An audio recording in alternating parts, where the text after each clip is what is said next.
中外记者朋友们， Friends from the media, good afternoon. 欢迎大家参加14届全国人大四次会议 To the press 记者会。 conference for the fourth 本 session 场 of 记 the 者会的主 14th 题是 National People's 经济主 Congress. 题。 The theme of the press 大会新 conference 闻中 today 心很 is 高兴地邀 economy. 请到5位嘉宾 We have 出席 invited 记者会 5 ministers to 分 come 别 to the 是 press conference 国家发展和改革委 and 员 answer 会 your 主任、 questions. They are 郑三杰先生、 Mr. Zheng Shanjie, Chairman of the National Development Reform Commission, 财政部部长南佛安先生、 Mr. Lan Fuan, Minister of Finance, 商务部部长王文涛先 Mr. 生、 Wang Wentao, Minister of Commerce, 中国人民银行行长潘功胜先生、 Mr. Pan Gongsheng, Governor of the People's Bank 中 of 国 China, 证券监督管理委员会主席吴清先生。 Mr. Wu Qing, Chairman of China Securities Regulatory Commission. 现 Thank 在 you. 请大家直接开始提问。 Now the floor is Thank you. open for The floor questions. is now open for questions. 请北区第一排第3位女士，谢谢。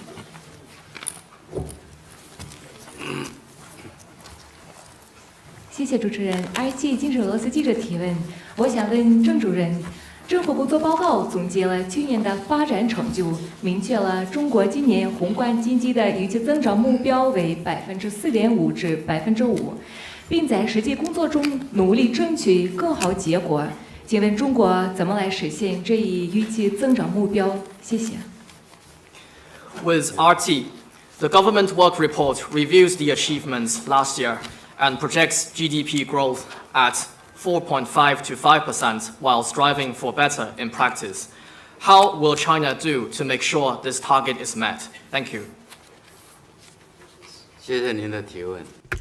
Thank you for the question. I also want to thank friends from the media for the care and support you have given for work related to 去 development 年 reform. 的经济工作和发展成就呢，中央经济工作会和政府 The 工作报 Central 告 Economic 已经 Work 做了全面 Conference 的 and the Government 总 Work 结。 Report have both 那 provided 您刚 a 才关心 comprehensive 的 summary 这 of 个 China's 今年的 development 经济增长 achievements in the 目标 past year. 这个也是大 The 家都 growth 比较 target 关注的 that you 事 asked about is something 那么 that 这 people 个指标的 also 提 following 出 very 呢，这 closely. 次是提了一个区间指标。 And this time we have 那么这 set 是 a 党中 range 央国务 target. 院经过 It 综 is 合的 set 研判、 by the CPC Central 系统 Committee and the 分 State 析、 Council based 科 on 学的论 systemic 证呢，稳正 assessment, 提出。 scientific validation, 我 and a 们 balanced 实现这 consideration, 个目 and 标 also 呢， with 应该说 prudence. 有坚实的基础。 I should say that the 这个 target 至 is 少呢，可以 underpinned 从 by a 3个 solid 方面来 foundation, 看这个问题， which can be 就是经 reflected 济总量， in at 还有 least 创 3新能力， aspects. 还有 That 风 is 险的应 aggregate 对。 volume, 我 innovation 们从 capability, 经济总 and 量来看 risk 呢，去年 resilience. 中国的经济总量 First, China's 已经超过了 economic aggregate has 140万亿， crossed the 140 trillion yuan mark 这个上了一个新台阶。 last year. “十四五”也算圆 The 满收 14th 官。 five-year plan came to a 那么 successful 应该说，我 completion 们是交出了这个 and 超出各方预期的一个成绩 produced 单。 a 第二个， performance 从 sheet 创新能力 exceeding 来看呢，我们 expectations 的 of all 创新 sides. 成果和重大的突 Second, 破，全球 China 瞩 has 目。 made significant 这一块呢， innovation 大家也 achievements 是 and 有目 major 共睹。 breakthroughs, which is for 那 everyone 么 to 说明 see. 什么呢？说明我们发展的动 And 能 this 更足。 demonstrates 那么这些 China's 创新成 development 果 is 同时 underpinned 也 by 惠及 stronger 了人民 dynamism. 群众的生 And 活。 these innovation results have also 第 brought 三个 real 就 benefits 是 to people's 制 lives. 度优势充分的发挥。 Third, China's 我们 institutional 坚定 strength 灵 have been 活 fully 有 leveraged, 效的应对 which 来 has 自 enabled 各个 us to 方面 cope 的 with risks and 风险和 challenges 挑 from 战。 all directions with 以上这 determination 些 and 超大 flexibility 的规 and 模 also 和 to 体 good 量， effect.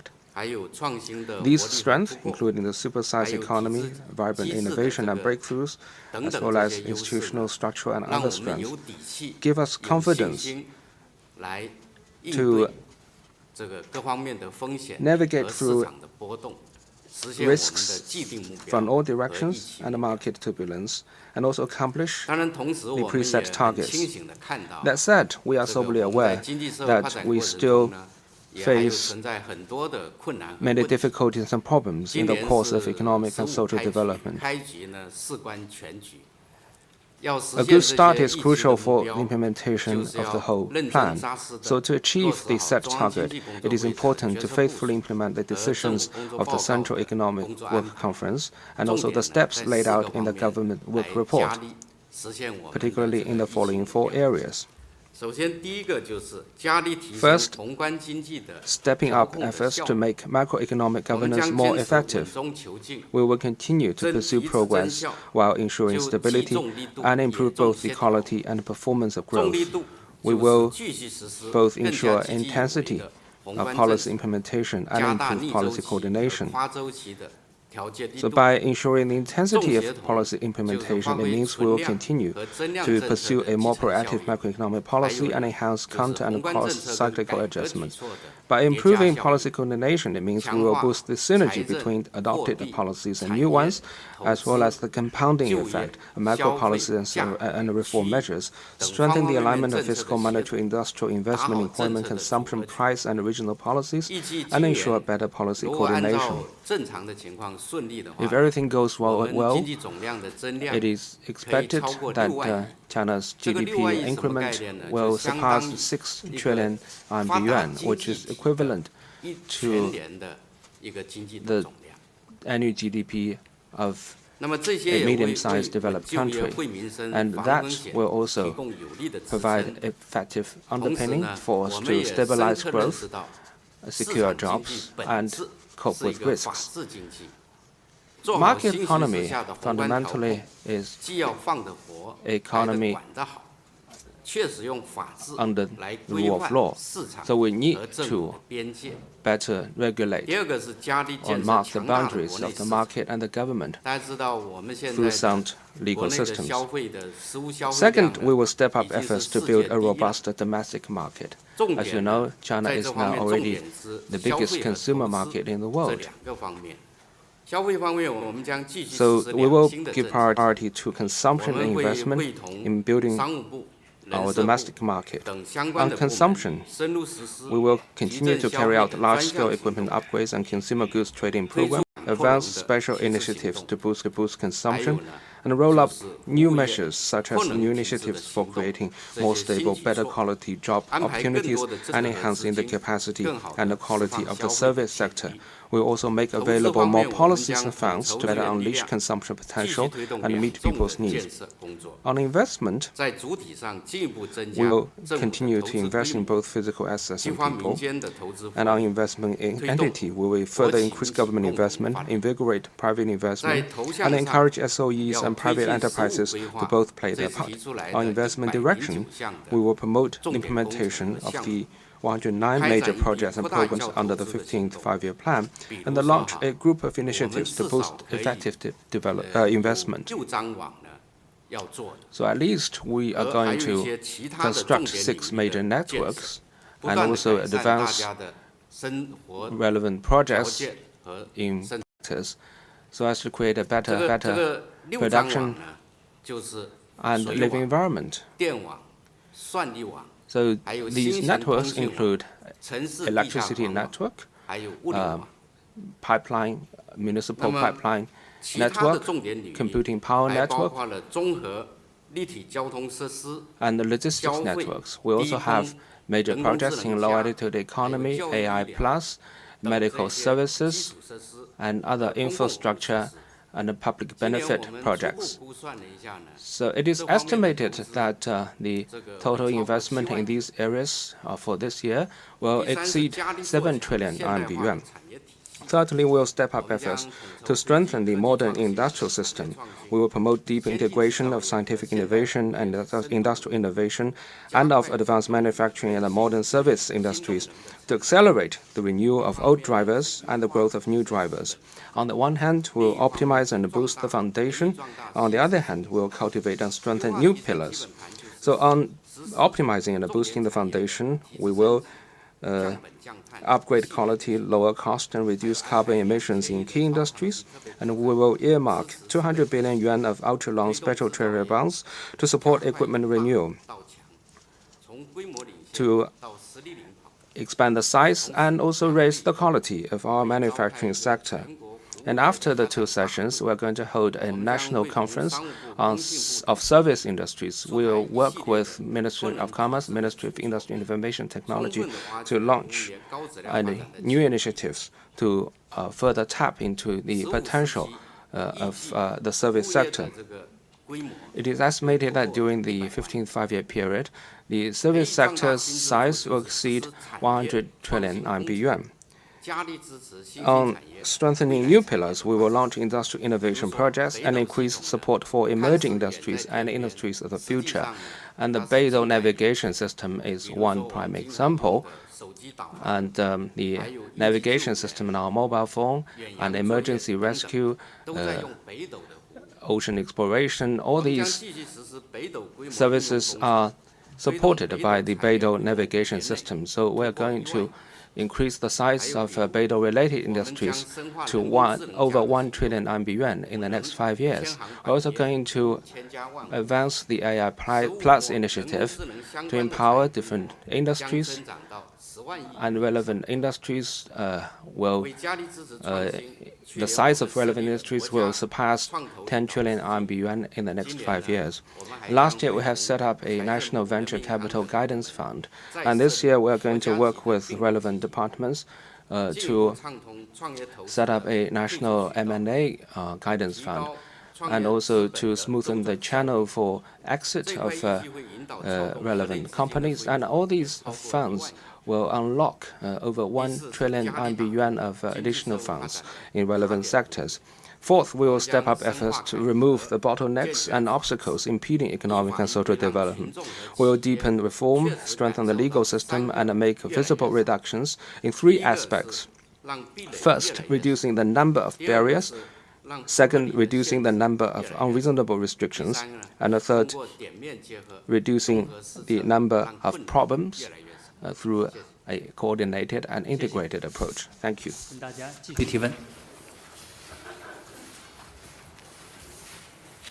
请中区第2排第2位女士，谢谢。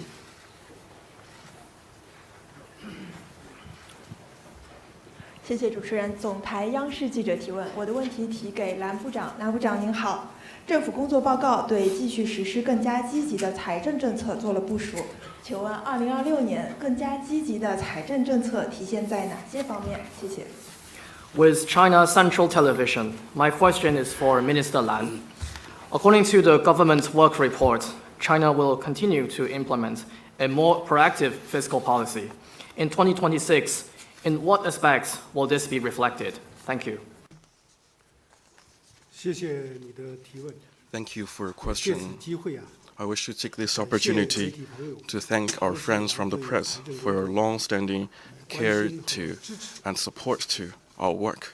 这些年呢， Over the 按 years, 照中央的决策 Following the decisions and instructions of the CPC Central Committee, we have kept adopting a 去 proactive 年我们 fiscal 首次 policy. 实施更加 Last year, for the 积极 first 的 time, we implemented a more 宏 proactive 观 fiscal 调控 policy 进一步加力。 and redoubled efforts 今年 to improve 继 macro 续 regulation. 坚持 This 更加 year, 积 we 极的 continue to pursue a more proactive 在去年 fiscal 总量 policy. 扩张的 Building on last 基础 year's 上 expansion of fiscal 保持力度 spending, 不减 we will maintain that level of 这个安 intensity. 排充分考虑 This 当前 arrangement is made after taking into consideration the profound and complex changes 也兼顾了 in 逆周 domestic and 期 international 和跨 situation 周期 and 调整 accommodating the 需要 needs of counter and 既能有 cross-cyclical 效地 adjustments. 对冲 It 保 will 持的波动 cushion short-term 推动 fluctuation, 经济运行啊，在 keep the 合理 economy running 实 within 现 an 又 appropriate 能促 range, 进结构 and also 继续 promote 优化 sustained structural 增强 improvement 经济 and 发 enhance 展 the resilience 韧 of the 性 economy, 为实务开好其起好部啊， providing a 提供 solid 坚实的 foundation 支撑。 for the 15th five-year plan 那 getting 么 off to a good 怎么理 start. 解今年更 So 加 how 积 should 极 we 的财政政 understand 策呢？ this year's more 概括起来 proactive fiscal policy? 就是 To sum up, 既体现在 it 资 is 金 reflected in the scale of 规模上 funds 政策力度 where policy 给力 support will be strong. 更体 It 现 is also 在 reflected 强化 in 政策的 stronger 协同 policy synergy 效应进一步 so that the effects 放大。 will be amplified. 在资金规模上， In terms of scale of 三 funds, 个方面， this year we reach new high in 3 aspects. 一是支出总 First, 量 we reach new 创 high 新高 in fiscal spending. 首次超过 It surpassed 30 trillion yuan for the first 今 time. 年赤字率继续按 The 4% deficit to GDP ratio for this year is again set at around 4%, and the government deficit is set at 5.89 trillion yuan. Together with fiscal revenue and fiscal funds at hand, expenditure in the general public 迈上 budget will reach 30 trillion yuan threshold for the first time. 二是新增 Second, 政府债 we 券 reach 规 new 模 high 创新 in 高 newly issued government 更大力 bonds, 度 which 扩 will 对 better 增 expand 长 domestic demand, stabilize growth, and promote transition. 新增地方政府专项 This 债 year, 4.4 trillion yuan of local government special purpose bonds will be issued. 1.3 trillion yuan of ultra-long special treasury bonds will be issued to support implementing major national strategies, enhancing security capacity in areas and carrying out large-scale equipment upgrades and consumer goods trading programs. 300 billion yuan of special treasury bonds will be issued to enable large state-owned commercial banks to replenish their common equity tier 1 capital, together with the bonds to make up the deficit. The newly issued government bonds this year will reach 11.89 trillion yuan, which is the highest in recent years. Third, we reached new high in central government's transfer payments to local governments, which will further strengthen the local government's capacity of fiscal guarantee. The amount of transfer payment reached 10.42 trillion yuan this year, surpassing 10 trillion yuan threshold for the 4th year running. Among them, 2 fiscal transfer payments, including transfer payments for equalizing access to basic public services and rewards and subsidies to ensure basic funding for county-level government, increased 110 billion yuan. All these funds will be wholly transferred to local governments so that they will have better funds to ensure public needs are met, salaries are paid, government's functions normally, improve livelihood and develop economy. This year, a highlight is strong policy alignment.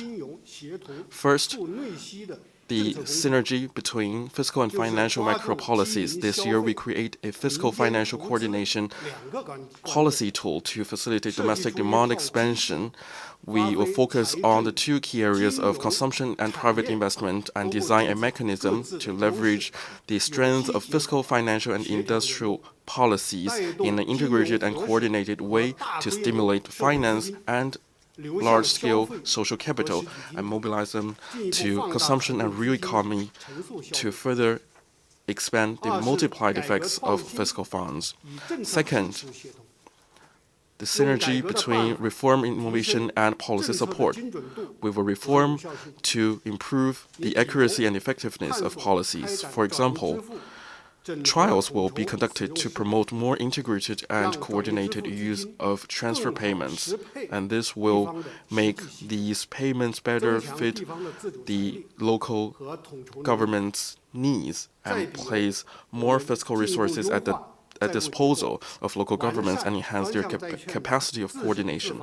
Another example is that we'll improve the structure of government debts, fine-tune trials to enable the prompt issuance of special purpose bonds upon provincial level review and approval to make good use of the debt. Third, alignment between different spending arrangements. We will make efforts to optimize the spending, spend in some areas and cut in others. We will run on a tight budget and keep our belts tightened.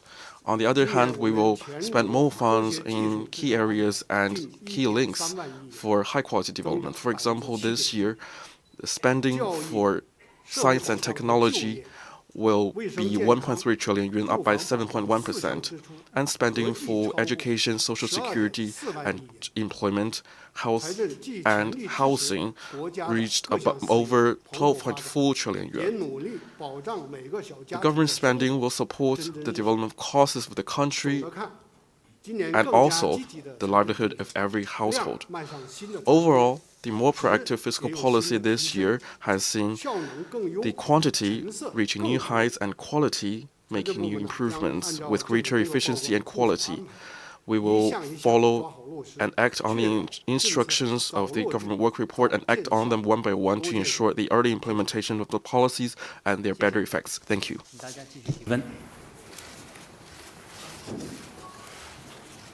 请南区第3排第3位男士举手的这位是。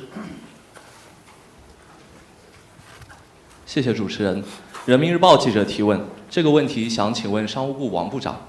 我们注意到“十四五”时期消费新模式、新场景不断融合创新，涌现出很多新热点、新风尚。请问新的一年，商务部将如何持续激发消费潜力，推动消费提质扩容？谢谢。 With People's Daily, my question is for Minister Wang. We noticed that during the 14th five-year plan period, The integration and innovation of many new models and new scenarios of consumption have given rise to many new trends and new styles. So in the new year, how will the Ministry of Commerce continuously unleash the potential for consumption and upgrade and expand consumption? Thank you. Thank you. Let me start with some changes in China's consumer market during the 14th five-year plan period. In terms of scale, China's consumer market stands as the second largest in the world. The retail sales has surpassed 40 trillion and 50 trillion yuan thresholds. As Chairman Zheng said, we rank the first in terms of consumption. When measured by PPP, parity purchase power, we are also the largest in the world. In terms of structure, during the 14th five-year plan period, China's per capita GDP has grown from $10,000 to over $13,000, and there have been some new trends in consumption. The traditional goods consumptions has shifted from shortage to green and low-carbon ones. For example, the penetration rate of new energy vehicles has increased from 5.7% in 2020 to 53.9% in 2025. In terms of service consumption, in particular, experimental consumption had strong growth.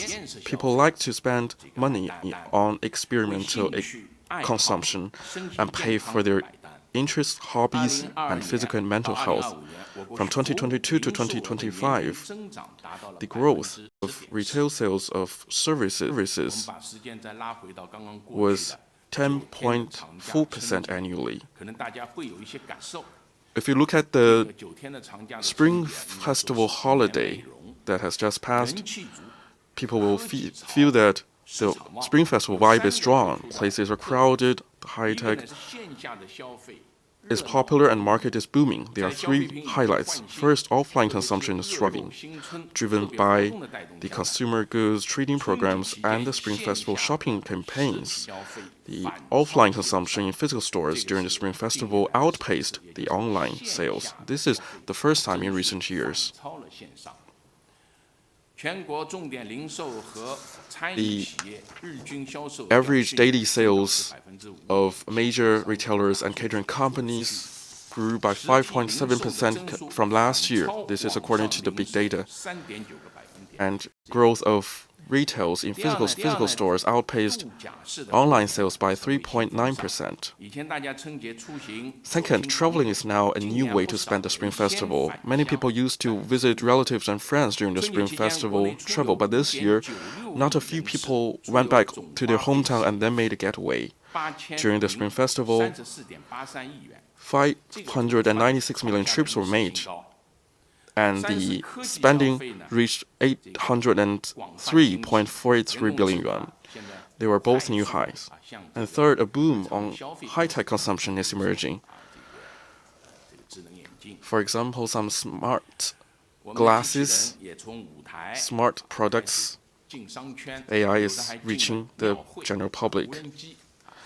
Robots take to the stage, make their ways to the shopping malls, and join in the temple fairs, and drones put on light shows.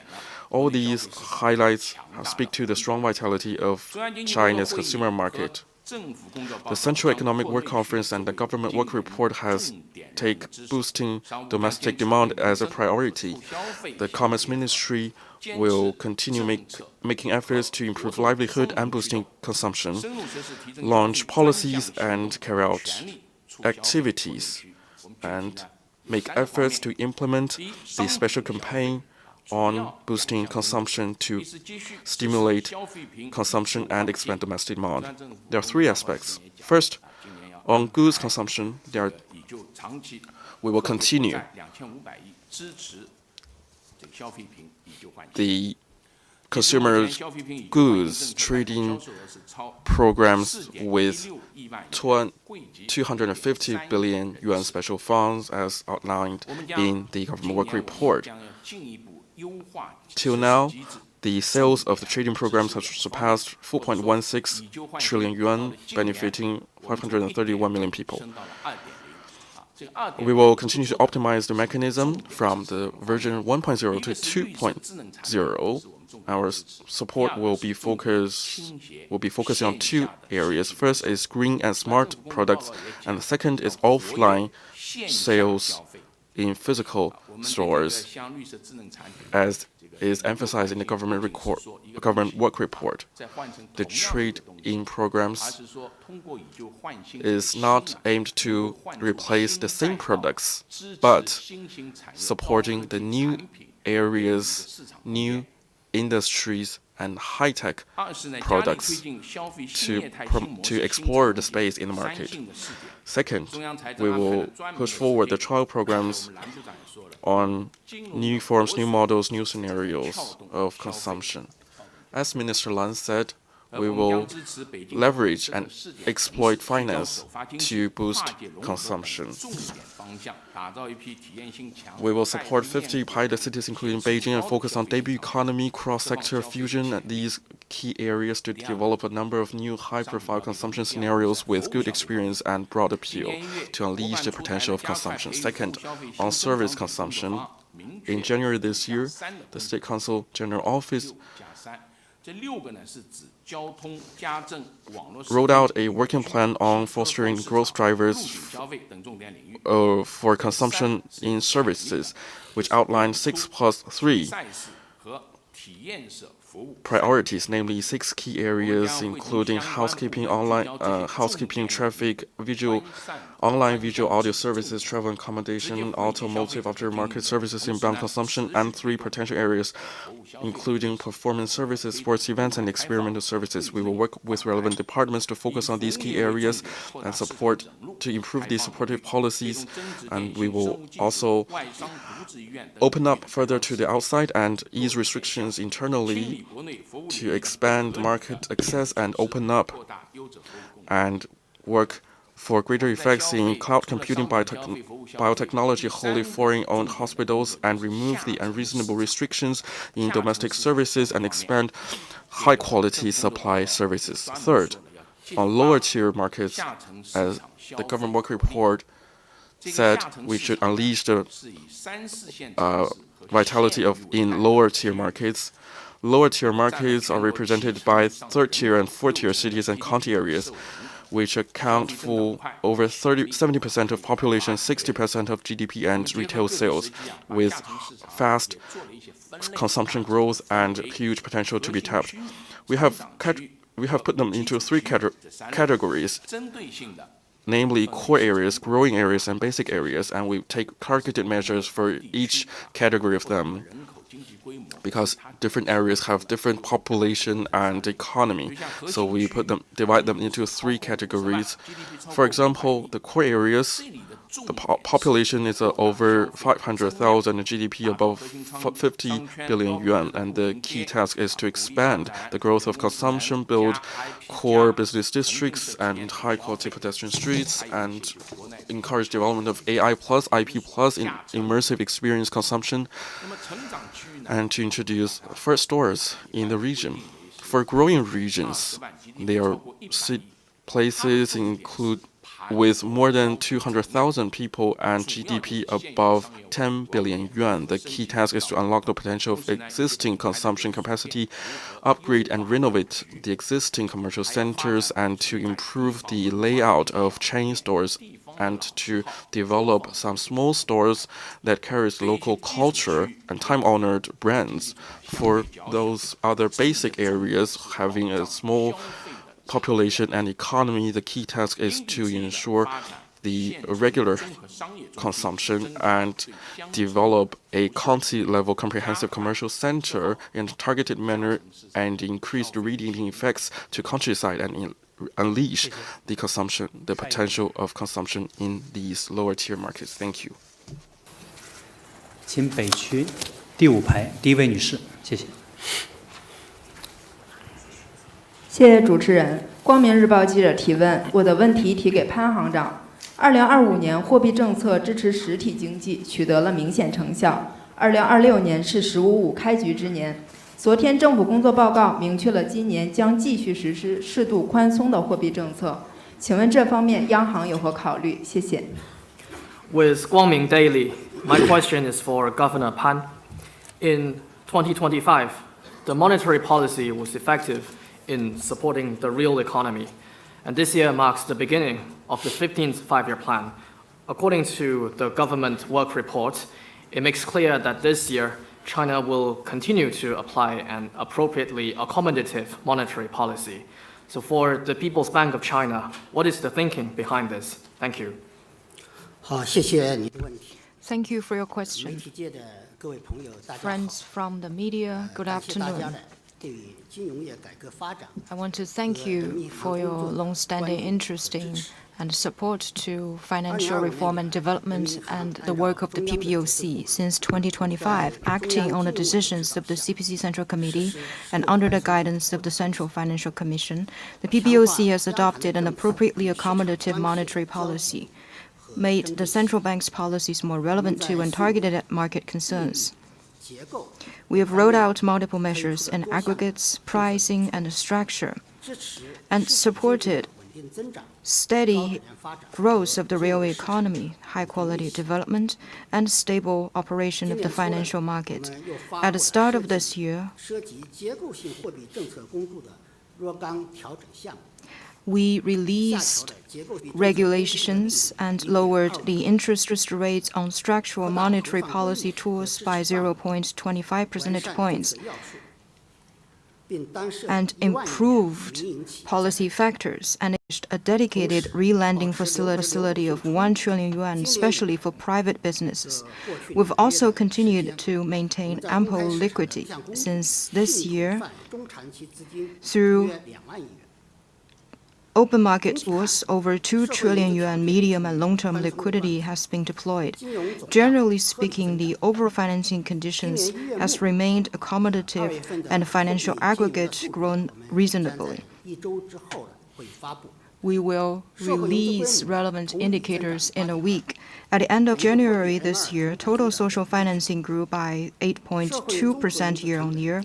Broad money and two grew by 9% year-on-year. Comprehensive financing cost has been low. In January, the weighted average interest rate on newly issued corporate loans and personal housing loans was 3.2% and 3.1%, both at historical lows. Credit structure has further improved. Loan in science-tech, green, elderly care, digital, and other areas maintained double-digit growth, all higher than the average growth of loans. In 2025, the net revenue of the bond market was 16 trillion yuan, 46 of the total, which is also quite high in recent years. It also shows the financing structure of China is going through profound development. In 2026, the PBOC will earnestly implement the decisions of the CPC Central Committee, continue to implement the appropriately accommodative monetary policy, highlight promoting steady economic growth and moderate price rebound, flexibly and effectively use reserve requirement cuts, interest cut rates, and other monetary policy tools, and coordinate existing and new policies to create a conducive monetary and financial environment for the start of the 15th five-year plan. First, on the quantity. Besides the traditional way of the reserve requirements ratio, the quantitative monetary policy toolkit also contains reserve repo, medium-term lending facility (MLF), government bonds, trade, and other open market tools. We will use them in a flexible and effective manner and maintain ample liquidity so that social financing scale and growth of money supply are in line with economic growth and overall price expectation. Second, on the rate, on the basis of economic and financial conditions and the need of macro adjustment, we will guide and adjust interest rate and work to see that overall financing costs stay at a low level. We will strengthen interest rate policy implementation and oversight. and enhance regulation on some market behaviors that may weaken monetary policy transmission. We will ensure standardized intermediary financing fees. Third, on the structural monetary policy tools will focus on supporting domestic demand, scientific innovation, and small, medium, and micro enterprises. At the end of January, the scale of structural monetary policy tools stood at around 5.5 trillion yuan, about 11% of the total asset of the PBOC. We will also guide financial institutions in scientifically assessing risks, improve credit structure, provide support and conduct controls in a tailored manner, prevent involutionary competition, and support economic structural adjustment, transition, and upgrading. We will better coordinate monetary and fiscal policies in interest, subsidy, guarantee, and risk and cost sharing to make them more effective. Fourth, on the exchange rate, this year, the RMB exchange rate against the US dollar has appreciated. This is related to China's continued economic development, weakened US dollar index, and corporate seasonal foreign exchange settlement. Now, the RMB exchange rate against the US dollar is within a median range in recent years. China does not have the need or intention to devaluate its currency to gain competitive edge in trade. The position of the PBOC has been always clear. We will continue to uphold a decisive role of the market in exchange rate formation, keep exchange rate flexible, strengthen expectation guidance, and keep RMB exchange rate basically stable at an adaptive and balanced level. In certain circumstances, we will, following international rules, use macro-prudent management to correct herd behaviors of the market. That is why we decided to adjust the foreign exchange risk reserve requirements ratio for forward foreign exchange sales, which is in line with international rules. There are different kinds of factors that may affect exchange rate, such as geopolitics, unexpected incidents in the financial market, which can be volatile and highly uncertain. For example, the US and Israel launched military strikes against Iran, which has increased the sense of risk mitigation in the international markets, which has also led to the fluctuation of US dollar index and the index of other currencies, which is quite clear in the global market. After years of development, China has more mature participants and entities in participating in the international market. The PBOC has provided services for enterprises to manage risks. Now, the share of businesses using exchange rate hedging tools and that of RMB in cross-border trade settlements have both reached 30%. So combined, they are over 60%, which means that about 60% of import and export is less affected by exchange rate changes. And this year, the number is likely to continue to go up. In the medium and long term, which is about the next 5 to 15 years, the PBOC will implement the 15th five-year plan, build a sound monetary policy system, properly handle the relations between short-term and long-term, steady growth and risk prevention, internal and external, and coordinate the goals, tools, and the transmission of policies. In terms of the goals, China has adopted the quantity-based and price-based adjustment in parallel. We will gradually de-emphasize quantity-based intermediate targets, use financial aggregates more as a more monitoring, referential, and forecasting indicator, and create conditions to better play the role of interest rate adjustment. In terms of tools, we will improve the toolkit, improve short, mid, and long-term base money injection mechanism, harness the role of the 7-day reverse repo rate in open market, guide short-term monetary market rate to better center around policy rate, continue to conduct the trade of government bonds, improve the reserve requirement system, and improve the structural monetary policy system with focuses and moderately.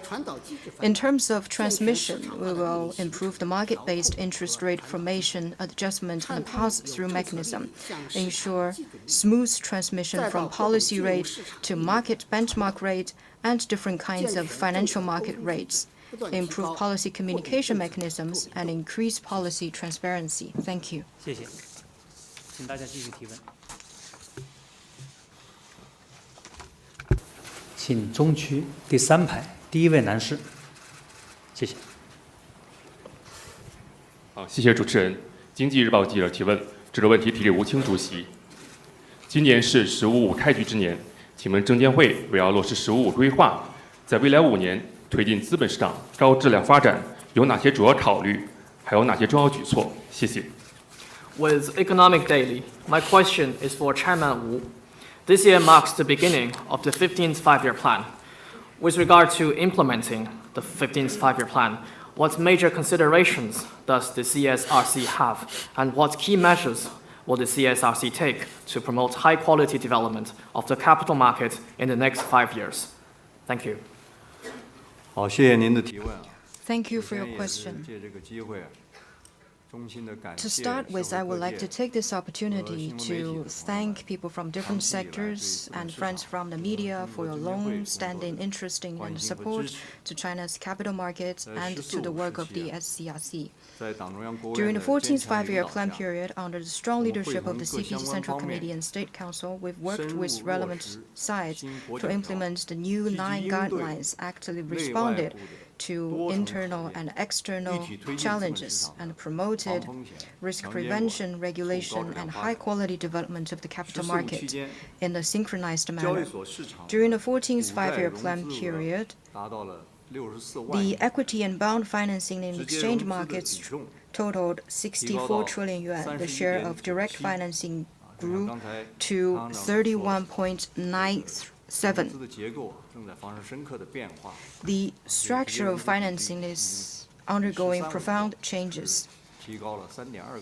This number has increased by 3.2% compared with the 13th five-year plan period. And the financing in equity and bond has provided important tools and products for investors. About 590 million yuan of the financing was shareholding financing, and the cash dividend of the equity market reached 1.07 billion yuan. Now the total market capitalization of A shares is over 110 trillion yuan. The annual revenue of the over 5,400 listed companies is over half of the GDP. In the GSI 300 constituent stocks, companies from emerging sectors with strategic importance weighted over 45%, accumulating greater momentum for innovation-driven and high-quality development. The market value of A shares float held by medium and long-term capital increased by 40%. And the market function of coordinating investment and financing has been further improved. In terms of market manipulation, insider trading, financial fraud, and other illegal cases, the number and amount of penalties increased by 82 and 39% respectively compared with the 13th five-year plan period, increasing fairness and transparency of the market. The scale, structure, and quality of the capital market improved notably. Its resilience and risk resistance ability further strengthened. The stock market's role as a barometer has been better brought out. In keeping employment, enterprise operations, markets, and expectations stable, it has played increasingly important roles. In the period covered by the 15th five-year plan will be critical as we work to reinforce foundations and push ahead on all fronts toward basically achieving socialist modernization. It is also critical as the capital markets advance toward high-quality development. The 15th five-year plan has laid out important requirements to make the capital market more inclusive, adaptable, and better balance its financing and investment functions. The CSRC will continue to work with relevant parties to ensure 100% implementation, focus on serving Chinese modernization and boosting China's strengths in finance, coordinate risk prevention, strengthen regulation, and high-quality development.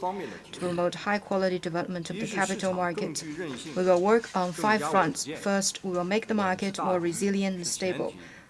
Stability is of overarching importance and a prerequisite of the high-quality development of the capital market. We will continue to pull strengths to foster market mechanisms and ecosystems that encourage long-term investments with long-duration capital, improve mechanisms of ensuring market stability with Chinese characteristics, diversify the means of cross-cyclical adjustment, and increase the inherent stability of the market. Second, we will make the systems more inclusive and adaptable, focusing on deepening the reform of investment and financing. We will continue to improve the fundamental systems of the capital market, develop diversified equity financing, develop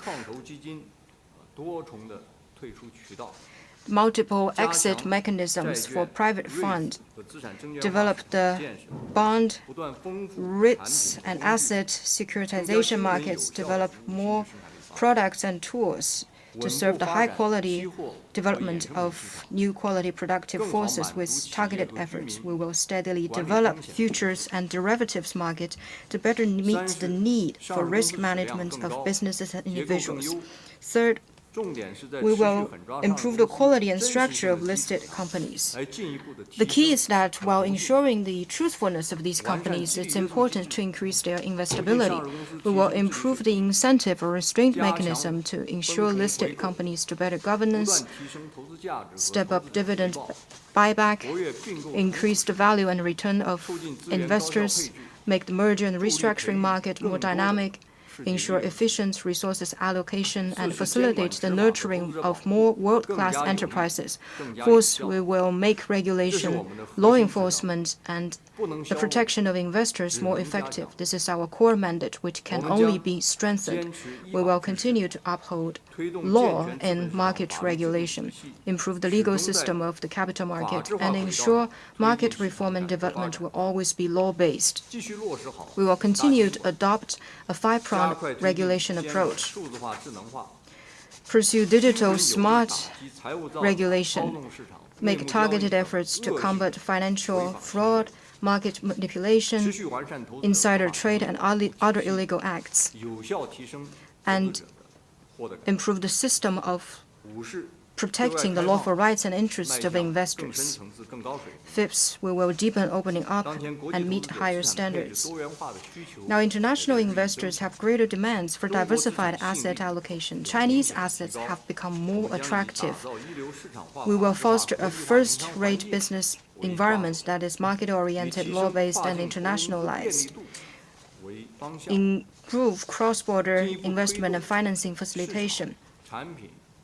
Make new strides in market, products, service, and institutions' two-way opening up, and build a more transparent, stable, and predictable market environment.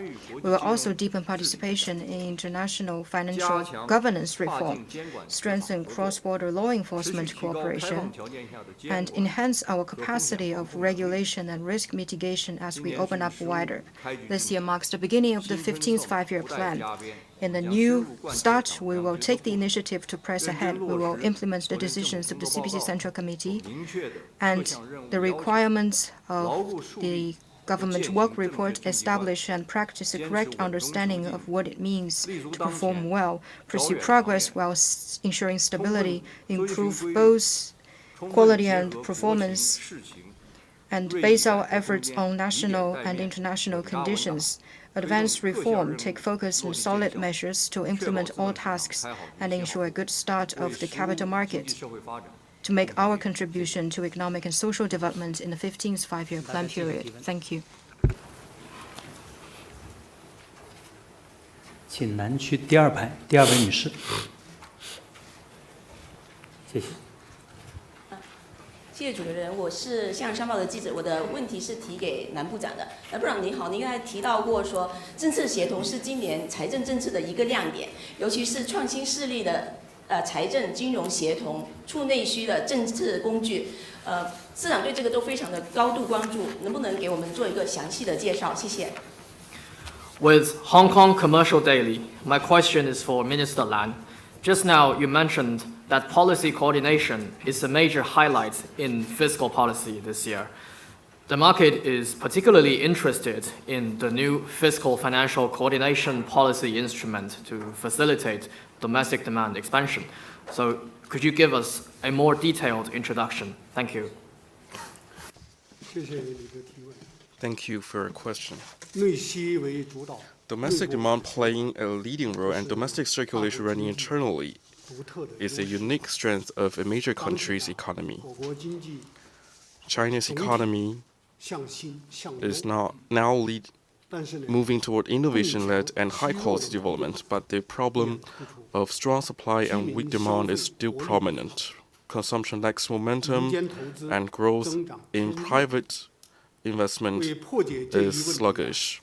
To address this problem, this year the central fiscal budget allocated 100 billion yuan, as I introduced earlier, to roll out a fiscal financial coordination package of 6 policies.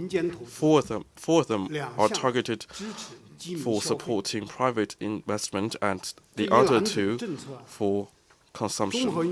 The policy package take a comprehensive use of loan interest subsidies, guarantee compensation, and risk-sharing tools. And the key is to leverage the policy coordination and alignment effects of fiscal, financial, and industrial policies. The fiscal part established the system, the mechanism, and provide the funds. The financial part provided liquidity, and the industry and information technology departments put forward lists of projects, forming a chain of fiscal taking lead, finance, expanding effects, and market operating, tapping more social resources which will flow to the key areas of expanding domestic. Together with this year's consumer goods trading program, 250 billion yuan funds, the intensity is greater than last year. According to preliminary calculations, hundreds of millions yuan of fiscal funds could benefit trillions yuan of credit, giving full play to the leveraging role of government funds. In terms of the focused policy, there are 3 main aspects. First, giving consumers more choices. On the basis of last year's policy of loan interest subsidies of personal consumption, we have made some improvements and upgrading, shifting from providing options by the government to making decisions by the consumers. First, we remove the limits in the areas of consumption for people's daily consumption, be it on goods or services, big or small items, through online or offline means. As long as you consume, you pay, the fiscal funds will provide a loan interest subsidy of 1 percentage point. Second, we increase the upper limits for one single subsidy, for one single consumption loan at a financial institution. For a consumer, the highest amount of loan interest subsidy could be 3,000 yuan. Correspondingly, the amount of loan will be 300,000 yuan, which will better meet the demands of consumption for buying cars or buying furniture. Third, we expand new scenarios and new models of consumption to meet people's consumption habits. Some online consumer credit platforms, including Huabei and Weilidai, and credit card installment services and auto finance can all enjoy such low interest subsidies. All these improvements and upgrading further reduce costs and diversify the choices, make people more convenient, and make people feel the benefits of the policies. Second, the fiscal funds provide greater credit and reduce costs for the companies. The central fiscal budget, by taking special funds and building a multi-layered financing support system, reduces the thresholds and costs of private companies in financing. First, we have established a special guarantee plan for private investment. We increase the upper limit of guarantee amount and the proportion of risk sharing, and address the prominent issue of SMEs lacking guarantees and mortgages.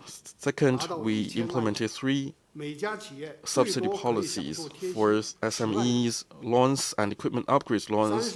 The fiscal funds will give 1.5 percentage points of subsidies, and for the first time, eligible fixed asset loans is included in the subsidies. And for service sector business entities, the upper limit is expanded by 10 times, reaching 10 million yuan, and each company can enjoy as much as 100 trillion yuan. Third, we have established a risk-sharing mechanism for private companies' bonds. The central fiscal budget allocated special funds for them to provide credit support and make the capital market acknowledge and accept the bonds from private companies. Third, we ensure the policy dividends are universal and simply enjoyed. On the one hand, all the procedures are streamlined and all the subsidies come into effect without application. There will be no operations during the procedures, and the benefits will be issued automatically. On the other hand, there will be an increase in the number of institutions handling these issues, including domestic and foreign companies, rural and urban financial institutions, traditional and consumption financial companies, and new type of financial institutions realizing a full coverage. The institution, for example, the number has risen from 23 to 500, bringing convenience to the consumers. Overall, the policies have a large scale, flexible tools, is targeted and cover a wide range, and is an important measure for expanding effective demand and innovate macro regulation. It is a key step in promoting the domestic demand in the long run, as it's a vivid practice of promoting interplay between well-functioning government and efficient market. During our investigation, we learned that from the first 2 years this year, all the credits have seen a trend of increasing quantity, expanding coverage, and reducing prices. According to preliminary data, in the first 2 months, the newly issued loans for service sector entities and individual consumption was 5.1 trillion yuan, up by 7%. And for the other 2 policies promoting policy, the newly issued SME loans and equipment upgrades loans reached 198.8 billion yuan, up by 20%. The growth is up by 11% compared with the newly issued RMB loans issued by the financial institutions, and boosting 280 billion yuan of investment. We believe going forward, we will continue following the policy investment and adjust them in a timely manner to ensure that they will benefit the companies and people. And we believe that as the implementation of the policy starts, there will be greater vitality in private investment and greater vitality will be unleashed, and there will be stronger momentum in the domestic circulation. Thank you. 这个问题想问郑珊姐主任。“15规划纲要”已经和大家见面了，我们看到里面有很多新的举措和新的亮点，请问如何更好地理解和把握这些新的重点内容？谢谢。With Xinhua News Agency, my question is for Chairman Zheng. Now, the outline of the 15th Five-Year Plan for National Economic and Social Development is already available. We find many new measures and new highlights. So how to better understand these key points? Thank you. 谢谢您的提问。 Thank you for the question. 15规划纲要呢，确实有很多新的 Indeed, 措施和新 there 的 are 亮点。 quite a number of new measures and new highlights in the outline of the 15th Five-Year Plan. 建议精神，国务院组织编制了15规划纲要。 In accordance with the 国家发展改革委 recommendations of the CPC Central Committee, we have worked with relevant authorities to formulate the outline of the 15th Five-Year Plan, which is being reviewed by the deputies to the 2 sessions these 我们 days. 体会呢，推动这个15发展， Based on our experience 要做到3个 in 方面。 formulating the outline, I think it is important to have a clear understanding of 3 things about the 15th Five-Year Plan. First, we need to clearly understand the historical mission of the Five-Year Plan in connecting the past and the future. 这次都提到2个很关键的词，就是夯实基础、全 In 面发展。 implementing the 15th Five-Year Plan, it is vital to strengthen the groundwork and push forward on all fronts. 发展和安全 That means we need 具有 to 基础性 do 影响的事， a good job in 让发展 areas 根基 that 更 provide the 韧性更 foundation 强。 for development and security so that development will be more stable and resilient.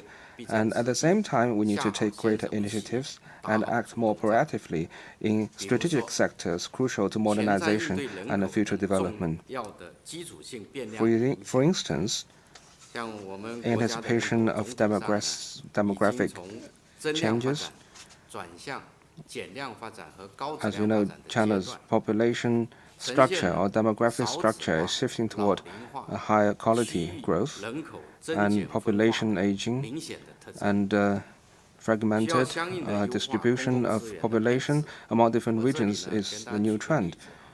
So we need to step up efforts in this regard. Let me give you an example.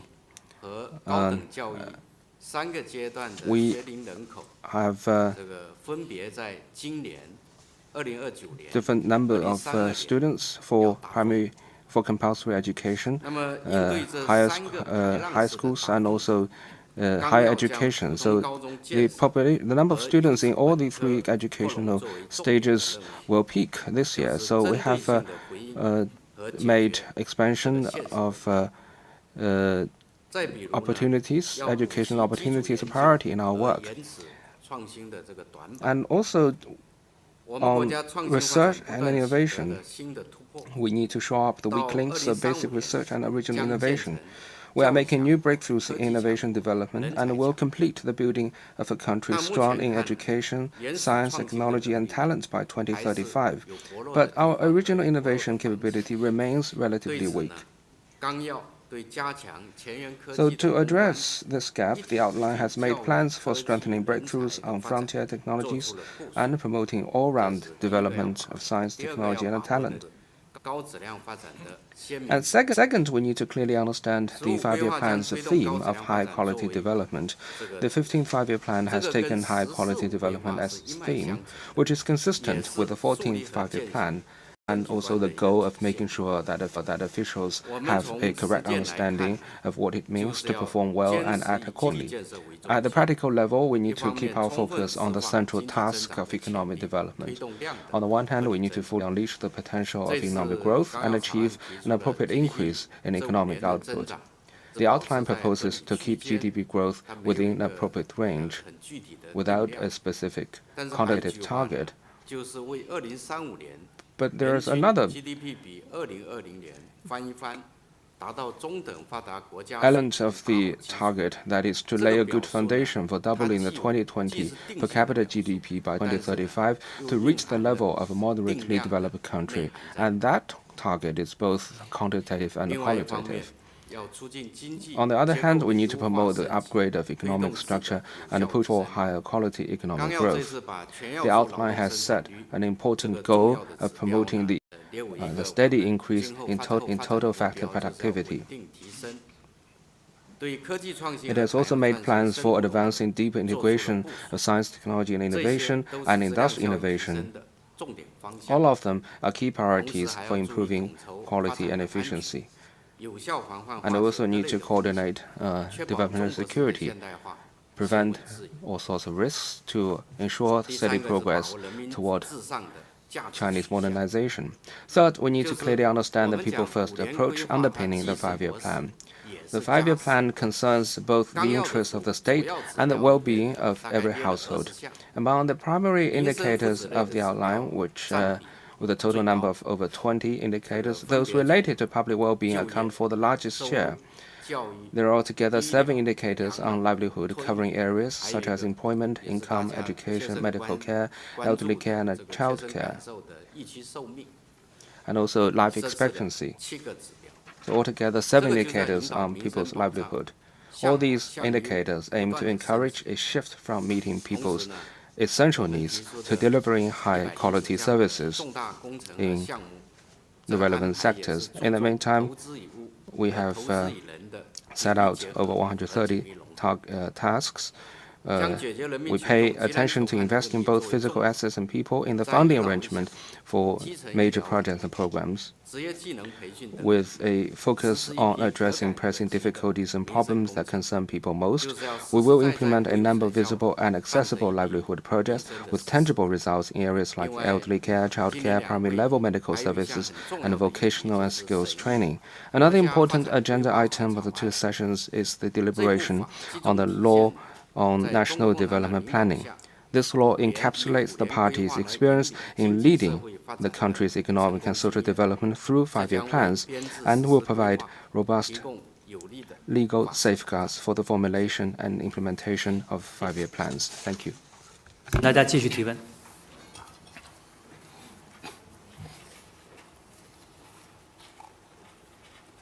大家提问很踊跃，请中区第4排第1位男士。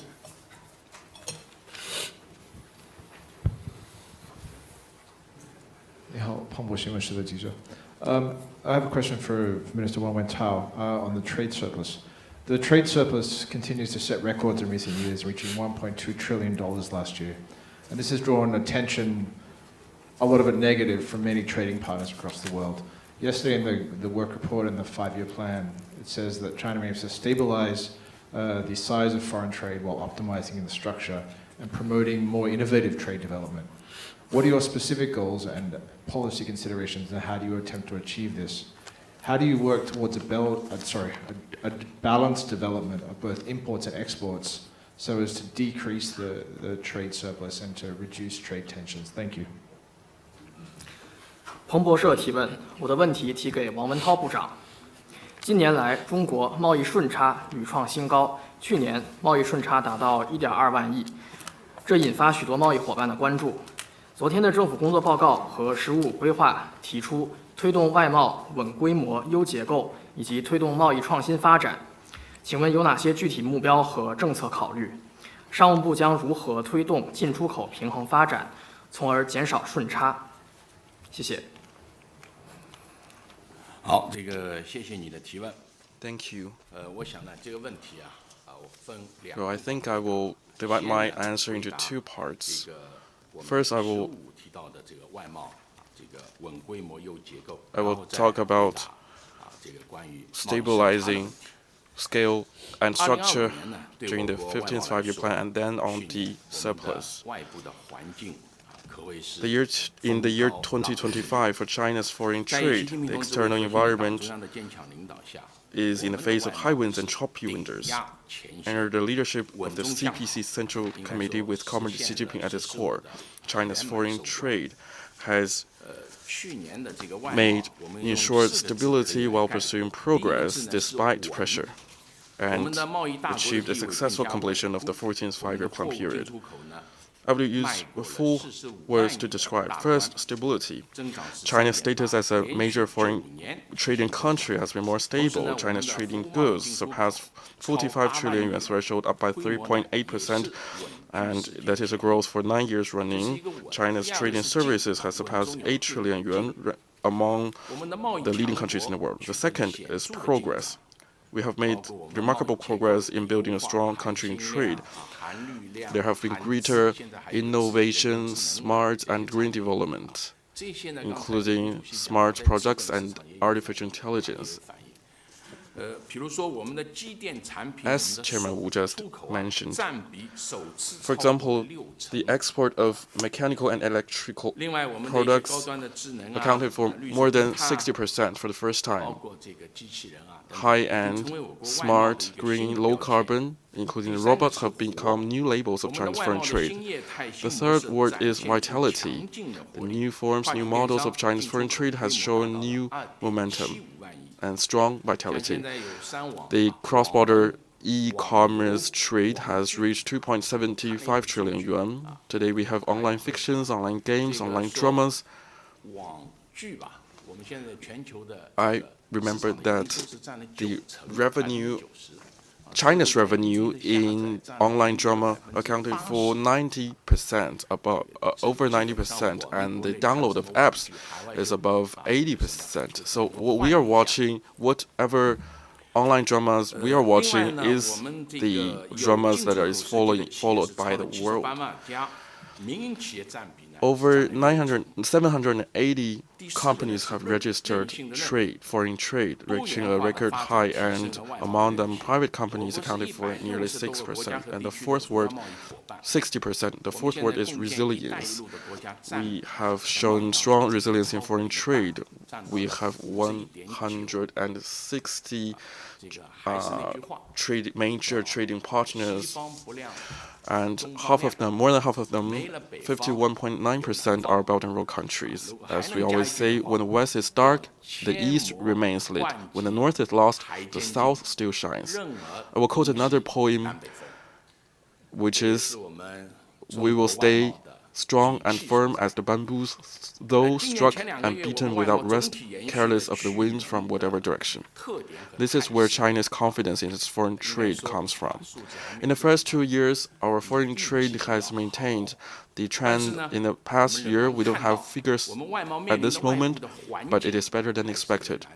That said, the external environment is still complex and severe, with still much pressures on foreign trade. Recently, geopolitical conflicts are worsening, international trade order and global supply chains have been hit, bringing greater uncertainties and instability. This is what we discuss each year, uncertainties. I think there's no upper limits of the uncertainties we will see each year. As the uncertainties grow each year, this year we will work on the 3 pillars: the goods trade, services trade, and digital trade, and make coordination efforts in the four following aspects to stabilize the foundation of foreign trade. First, we will coordinate greater stability and the higher quality. To improve policy support and guidance, we will focus on new issues, new problems, front-load our efforts, focus on intermediary trade, supply chain cooperation, fiscal, tax, finance, and development environment to work out policy measures to promote growth. And we will also coordinate. To stabilize orders and expand markets, we will focus on new areas, new business forms to accelerate the development of digital trade, green trade, AI products, green electric equipment exports to foster and expand the momentum of foreign trade. Second, we will coordinate emerging and traditional areas and consolidate and expand diversified market.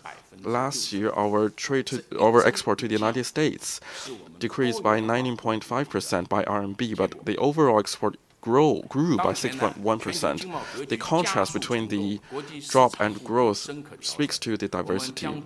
As we speak, the global trade landscape is reshaping and international market is undergoing profound shifts. We will adapt to the new situation, new changes, and promote integrated development of trade and investment and support companies to go abroad to participate in exhibitions and host exhibitions and host the content fair and other exhibitions, sign more free trade agreements, expand our circle of friends to help companies to better participate in the market.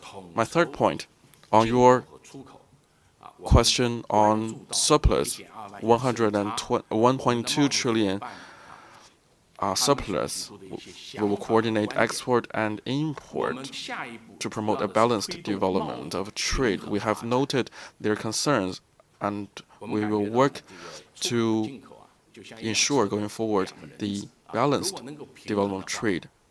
I believe that import and export are like the two wheels of a car. The more coordinated they are, the more steady China's development trade will be. China is the second largest economy and also the second largest import market. We have imports, and we are the second largest one. Our middle incomers are also growing, are also growing.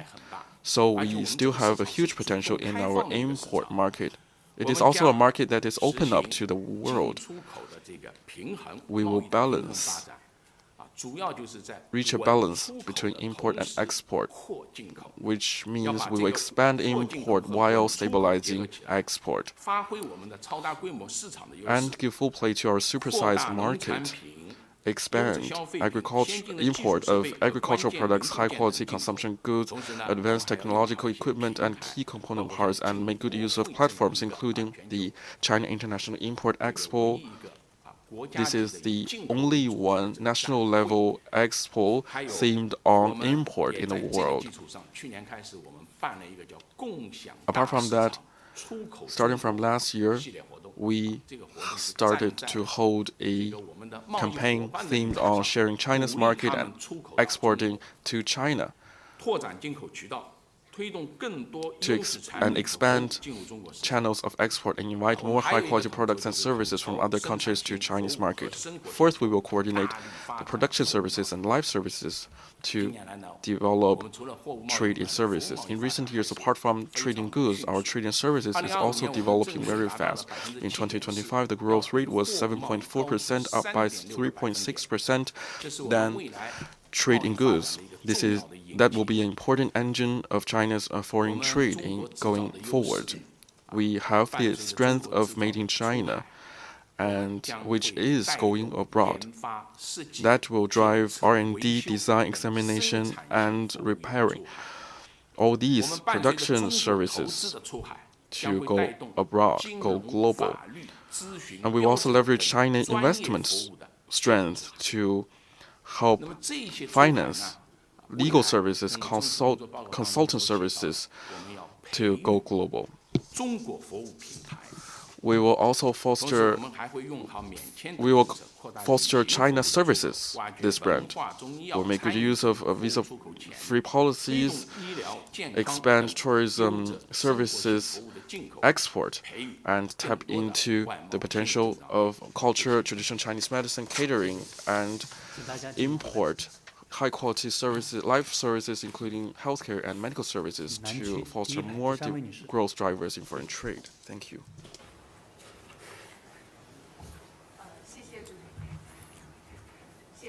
香港中评社记者提问，我的这个问题想请教一下证监会的吴主席。我们注意到“十五五”规划对新兴产业和未来产业做了一个重要的部署。那么面对新形势，请问证监会在进一步提高资本市场制度的包容性、适应性，更好服务科技创新以及这个新质生产力发展方面有什么样的一些新举措和考虑？谢谢。谢谢。With China Review News Agency, my question is for Chairman Wu of the CSRC. The 15th Five-Year Plan makes important instructions with regard to emerging industries and industries of the future. In light of the new circumstances, What new measures and considerations does the CSRC have in making the capital market more institutionally inclusive and adaptable, and better serving scientific and technological innovation and the development of new quality productive forces? Thank you. Well, thank you for your question. It's indeed a very important one. General Secretary Xi Jinping has stressed on different occasions that we must put the development of new quality productive forces in light of local conditions at a more prominent strategic position and enhance industrial synergy to coordinate traditional industries and emerging ones. At the government work report, Premier Li highlighted the need the long-term M&A and listing green channel for relevant companies and to provide innovation with financial means. In recent years, the new round of technological revolution and industrial transformation have picked up pace. Major capital markets around the world have taken the initiative to reform, to adapt to new development trends. As for China, whether it is about the nurturing and growing of emerging sectors and planning for future industries, or the transforming and upgrading of traditional industries, we need to better harness the function of the capital market, accelerate the integrated development of scientific innovation and industrial innovation.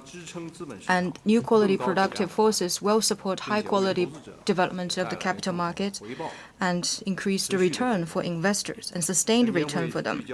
The CSRC, prioritizing the development of a modernized industrial system and new quality productive forces, has rolled out the 8 measures for the STAR market, the 6 measures for the M&A, and 1+6 reform of the STAR market. A number of innovation enterprises have completed IPO and M&A and restructuring. The A-share market's tech-driven story is gaining clearer traction.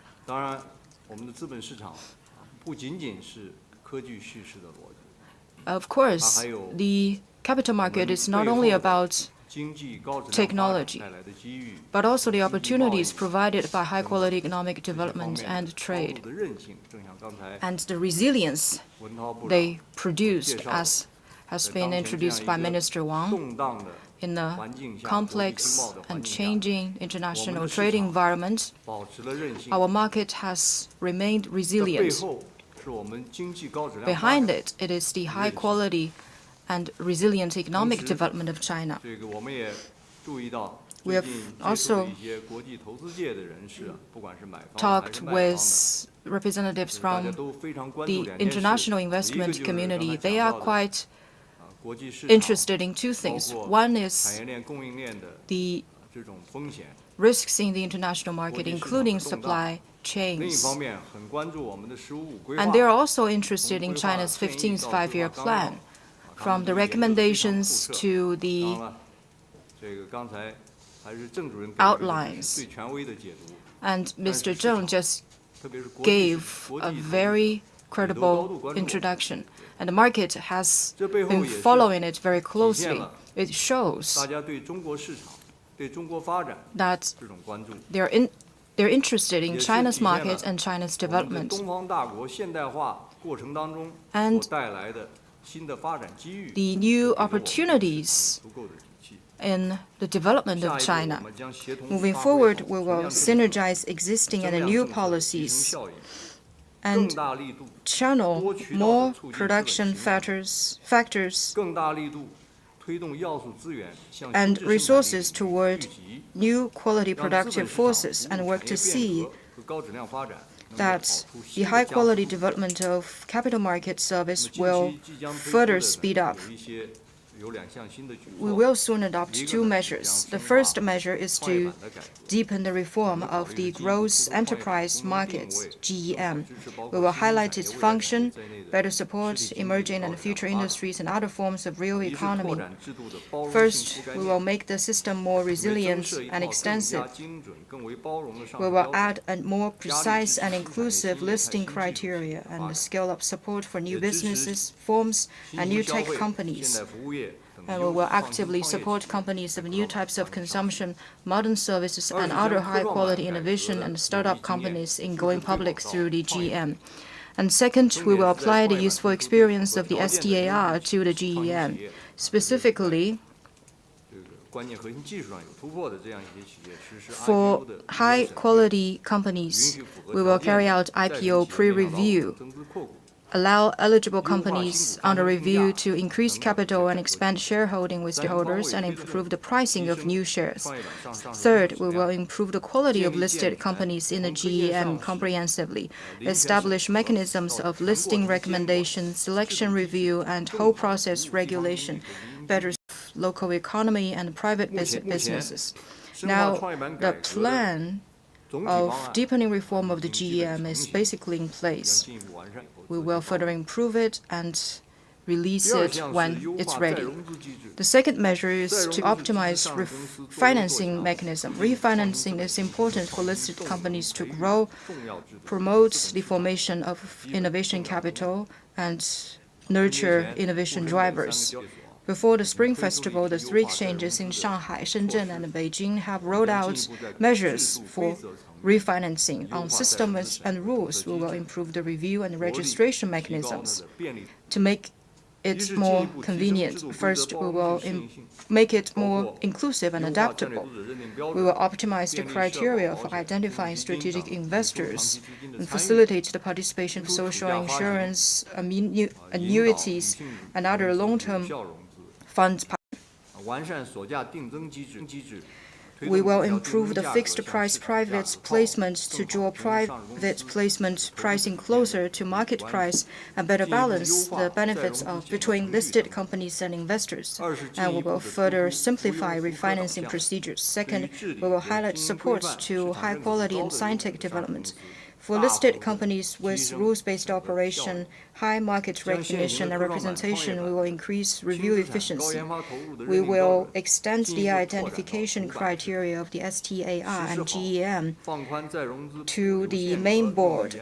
We will work to see that the increased refinancing proceeds will be used in R&D, relax refinancing restrictions when share price is below offering price, and shorten the time intervals of refinancing. Third, we will further improve regulations, strengthen the whole process regulation covering application acceptance, review, registration, and fundraising and use, step up law enforcement, act in accordance with law to strictly punish refinancing fraud, improper change of the intended use, and other illegal acts to protect the rights and interests of investors.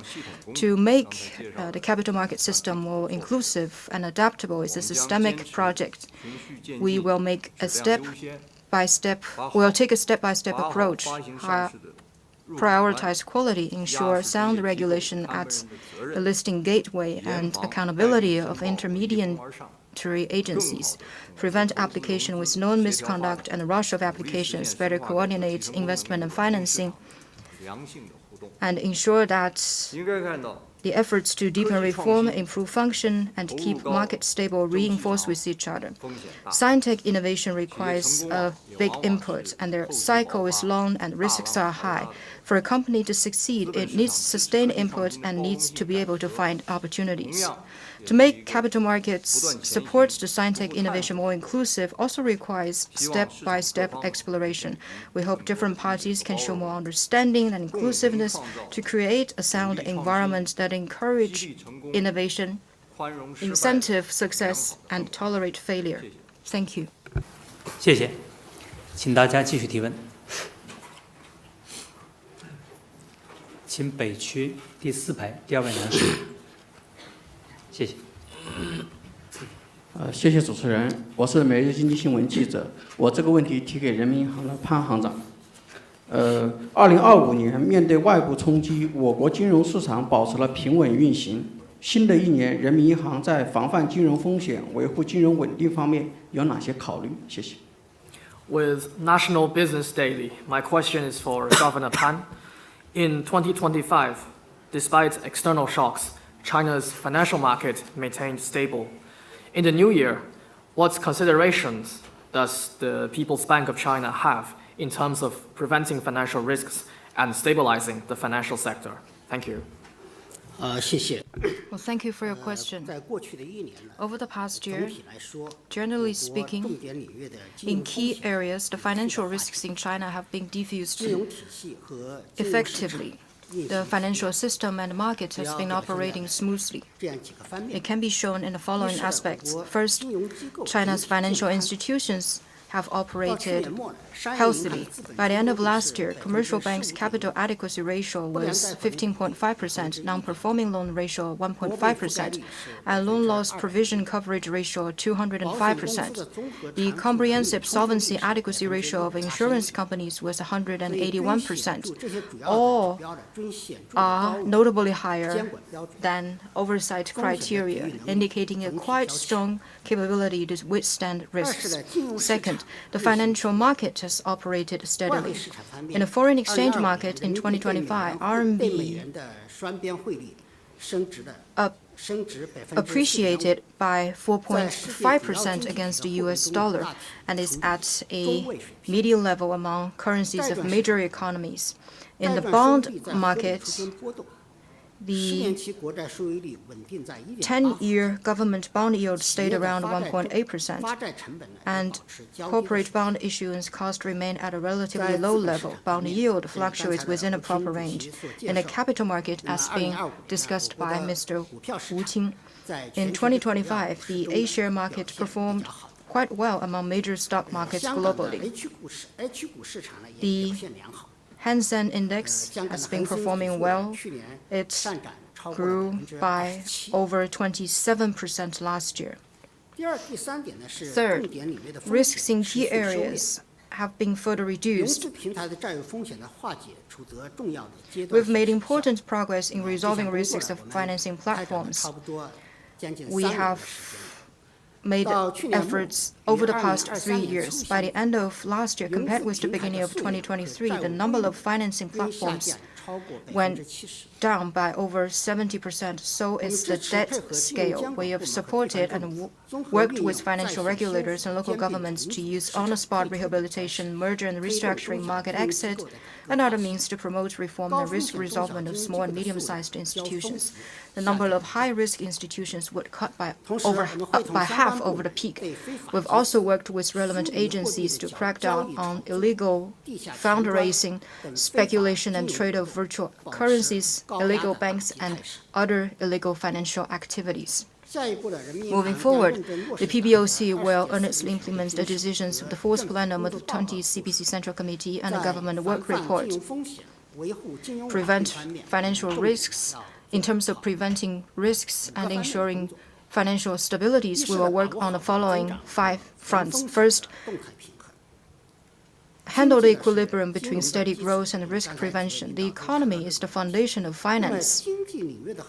Many of the economic issues are seen and spilled over through finance and may get intertwined with financial risks. So it is important to ensure sound equilibrium between economic growth, economic structural adjustment, and financial risk prevention at the macro level.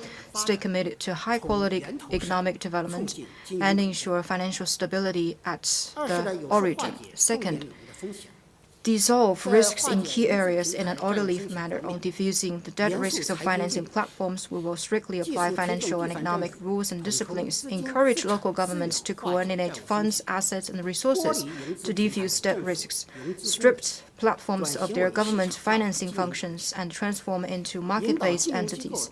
We will guide financial institutions through debt restructuring in reducing the liquidity risk and interest rate burden of financing platforms. On reform and risk mitigation of small and medium-sized banks, we will improve the early risk correction mechanism that is binding and the risk resolution responsibility mechanism based on clear alignment of authority and responsibility. We will support financial regulators and local governments in properly diffusing risks of key agencies in a market-oriented and law-based manner, urge relevant parties to fulfill their duties, strictly prevent risk spillover and the moral risks, and further reduce the risk of small and medium-sized banks. We will work with regulatory agencies, public security agencies, and others to continue to maintain high pressure on illicit financial activities. Third, uphold the steady operation of the financial market. In the foreign exchange market, as I've said in answering the first question, the position of the PBOC has been clear. I will not repeat it. In the bond market, we will monitor and assess the market from the macroprudential perspective, step up supervision, coordination, and weaken and disrupt the accumulation of risks. In the capital market, we will work with the CSRC to implement the structural policy tools for the market, supports the central Beijing investment company in playing the role of stabilizing like fund and increase the stability of the market. We are also exploring the establishment of a liquidity support mechanism for non-bankers in certain circumstances. Fourth, preventing the spillover of external shocks. The external environment has become even more complex and challenging. Geopolitical and economic and trade conflicts happen frequently. The inflation and monetary policy of major economies remain uncertain. The risks of fluctuation of the international markets are growing, which might, through channels like external demand, cross-border capital flow, and investors' expectation, have spillover effects on China's market. We will closely follow and evaluate the external influence, expand macro-prudential and financial stability policy tools, and stop the spread of risks promptly. Fifth, improving the system to ensure financial stability. We will advance the legislation and amendment of the law of financial stability and law on the People's Bank. We will enhance the capacity of risk monitoring, assessment, and warning so as to identify, issue warning of, expose, and handle risks as quickly as possible. From the macro counter-cyclical perspectives and the perspective of preventing risk spreading, we will strengthen macro-prudential management of major financial activities, systemically important financial institutions, the financial markets, and the financial infrastructure. We will strengthen resource supply for handling risks. Thank you.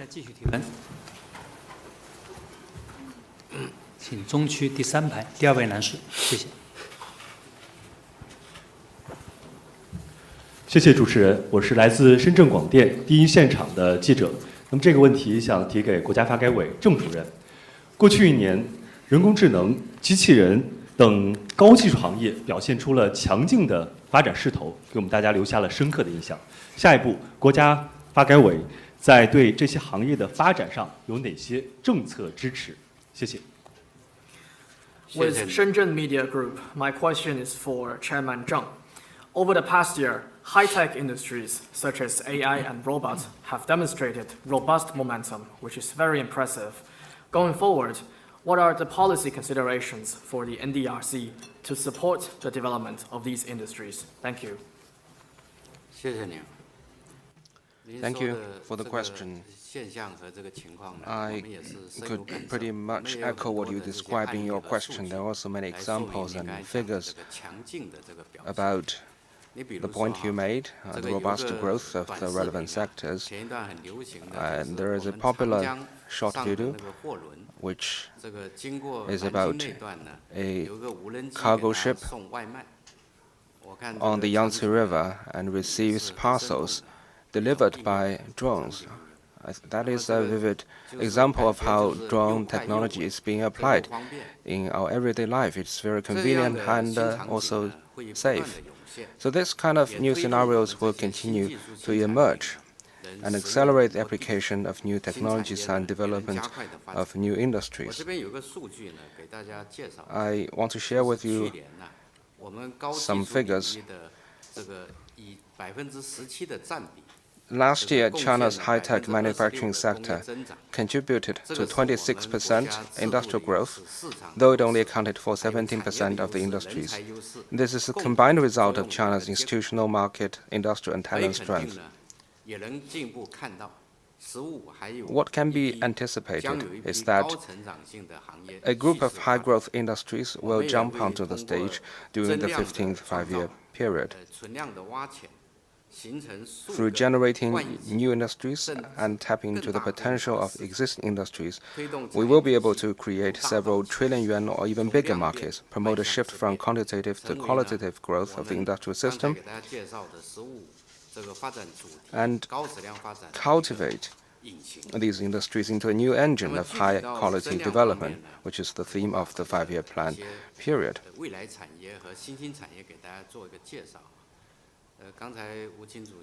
Well, just now, Chairman Wu Qing said that the capital market is following very closely the development of the relevant industries. I remember last year, also at a press conference, I shared with the public some measures, support measures we plan to roll out in the coming year. And and after the release of the news, there is a surge in the stock market. So we really hope that the growth of these emerging industries and the future industries can provide a boost to the stock market, and so to make Chairman Wu's job easier. So in terms of new industries, we'll focus on cultivating 5 emerging pillar industries and 6 future industries, including integrated circuit, aerospace, space, low-altitude aviation, robotics, so on and so forth. I think you all watch the Spring Festival Gala on CCTV, and the performance, the kung fu performance of the robotics is truly impressive. And the robotics, they are more and more human-like. But on the other hand, they are also less and less human-like, because as the technology develops, it can become more advanced. If the industry needs it, it can have 6 fingers or even more. So I think there is a broad prospect for the application of robotic technologies going forward. According to our estimate, these 6 industries, the total size of these industries already amounted to 6 trillion yuan last year, and in the coming 5 years, it is expected to double to reach 10 trillion yuan.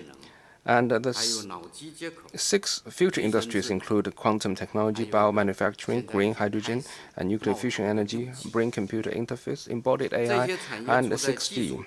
These industries are on the eve of technological breakthroughs. So the future industries today may well become the new pillar industries of tomorrow. So I'm confident that there will be more pleasant surprises presenting themselves before us going forward. And at the same time, we will continue to expand and strengthen traditional industries and promote the upgrade of key industries. It is estimated that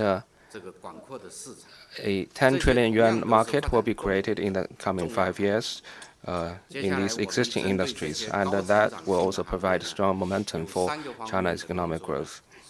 So going forward, we will prioritize our efforts in the following 3 areas to promote the development of high-growth industries. So first, we will focus on long-term planning. So in areas like integrated circuit, satellite internet, domestic large aircraft, and nationwide computing power network, we will develop a number of major projects with extended industrial chain and large scale. Each of them could generate investment totaling 100 billion or even trillion yuan, and produce a number of national strategic assets that could strengthen the groundwork for development and benefit the long term. Second, we will ensure the guarantee of production factors. And last year, also on this very day, on this occasion, I briefed you about the National Venture Capital Guidance Fund, together with the Ministry of Finance, CSRC, the National Financial Regulatory Administration, we have taken robust steps to promote the initiative in Beijing, Shanghai, and Guangdong. Now the National Fund and 3 regional funds have both been launched and benefited a large number of business startups in multiple sectors. As I said just now, this year we're going to also launch a nationwide national M&A merger and acquisition fund to help companies exit the market in case of need. And that is also a very important step for us to address the problem of evolutionary competition. Finally, we will also underscore reform and coordination in our work. We pay both attention to the investment of project funding and also the development of institutions and systems. For instance, we will promote the capitalization and the monetization of intangible assets such as software development and data processing to better recognize intellectual values and form positive incentives. And also finding an appropriate scenario is a critical link for the industrial application of technological breakthroughs. So we are going to carry out the campaign to promote the demonstration of large-scale application of new technologies, new products, and new scenarios. So together, there will be about 10 open scenarios being launched in the coming year. And in priority sectors and old age care services, we are going to identify about 100 flagship projects to promote the development and innovation of relevant industries. Thank you. 请中区第4排第1位女士，谢谢。谢谢主持人。南方财经21世纪经济报道记者提问，我的提问给到商务部。近年来，商务部立足中国超大规模市场优势，陆续推出了购在中国、出口中国、投资中国等系列活动，能否介绍一下有关考虑？今年还有哪些具体的安排？谢谢。 With 21st Century Business Herald, my question is for MOFCOM. In recent years, MOFCOM has leveraged China's super large market and launched a number of activities such as shopping in China, export to China, and invest in China. What is the thinking behind this? For this year, are there any more plans? Thank you.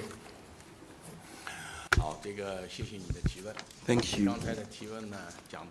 You mentioned a keyword in your question, which is supersized market.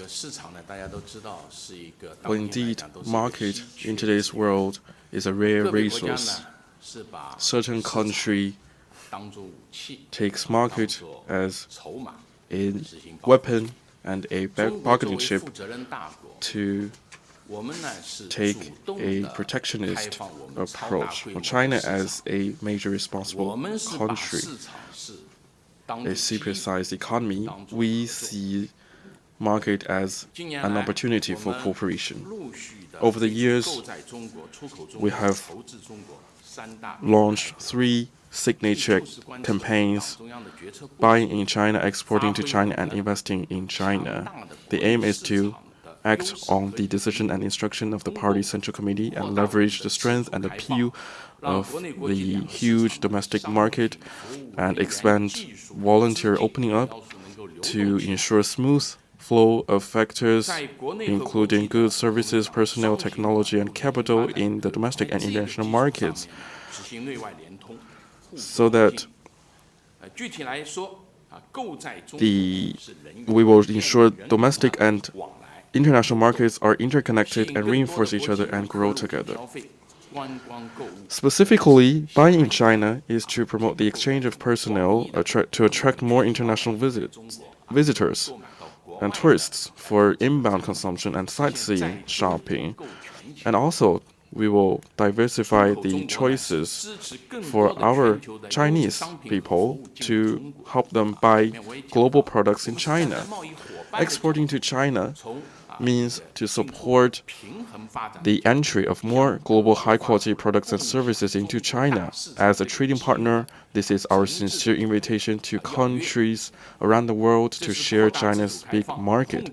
It is a step that we take to expand, opening up voluntarily and make the pie of cooperation bigger. Investing in China is to welcome more companies from different countries to come to China and invest and operate in China. As we all know that the next China is still China. Many companies prefer the supersized market and the opportunities it could bring to them. As for the specifics of our work in the coming year, first on buying in China, in January this year, we held the launch ceremony in Shanghai, and during the Spring Festival, we held a special event, shopping for the Spring Festival. It is an important part of the entire campaign. Many foreign friends coming to China not only visit Beijing, Shanghai, Guangdong, Shenzhen, these big cities, they are also going to smaller middle cities to enjoy the ancient cities, try food, learn handicraft, and to enjoy the folk culture, the New Year vibe, so that the shopping and sightseeing are extended to immersive experiences. During the Spring Festival holiday in Beijing, Shanghai, and Zhejiang, the sales of tax refund have grown respectively 94.3% and 1.5 times and 3.4 times. Also, many Chinese people buy some foreign New Year gifts, including imported foreign chocolates and wines. Going forward, the Commerce Ministry will continue to develop this buying in China campaign from three aspects. First, we will host events, including special feature events and city-specific events, which will be 15. Second, we will launch policies. Apart from the current tax refund policy, we will launch a tax refund 2.0 policy. And third, we will optimize the scenarios.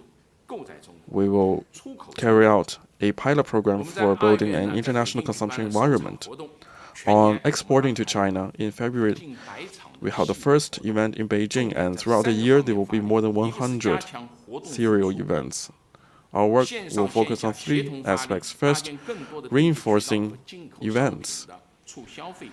We will hold different types of promotion events, and both online and offline, reinforcing each other, and build more matchmaking channels and scenarios for promoting consumption of imported products. Second, we will promote matchmaking of supply and demand. We will find the best products to match with what is needed in China, and we will release a report on the development of capacity of exporting to China. We will have an assessment and also help the trading partners to improve their capacity of exporting to China to ensure better and targeted matchmaking between supply and demand. Third, we will deepen international interactions.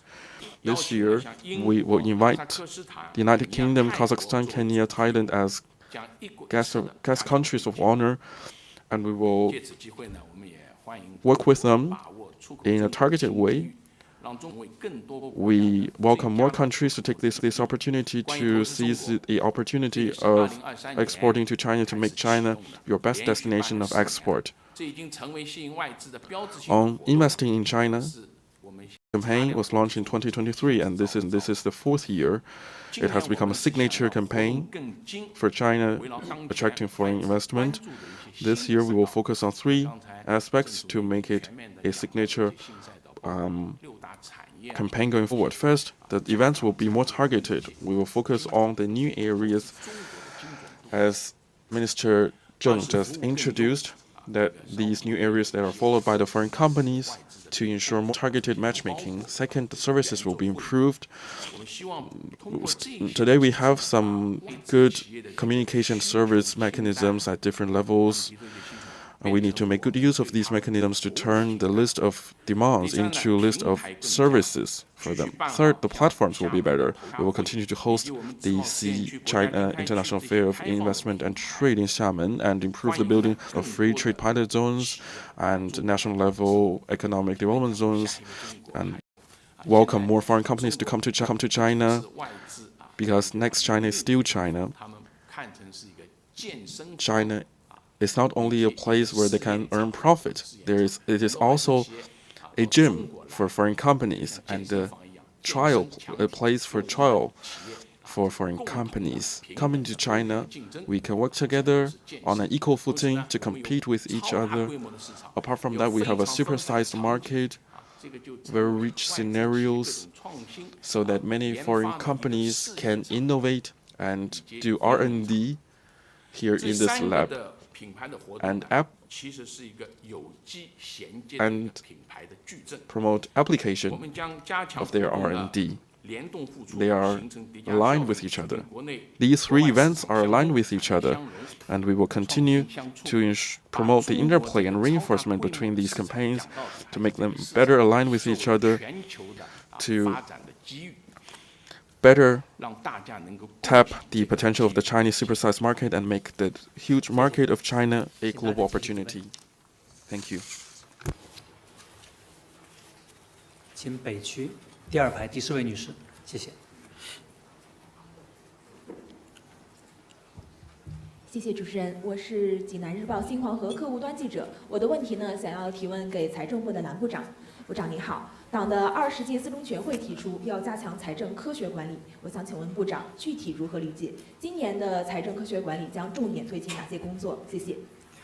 With Jinan Daily, my question is for Minister Lan. It's highlighted in the fourth plenary session of the 20th Central Committee of the Communist Party of China that we should promote sound fiscal management. My question is, how should we understand this? What are the key tasks for this year with regard to sound fiscal management? Thank you. 谢谢你的提问。 Thank you for this question. As you said, at the fourth plenary session of the 20th CPC Central Committee, to promote sound fiscal management is an important part of in the recommendations for the 15th five-year plan. This is an important task that the Party's Central Committee assigned to our department.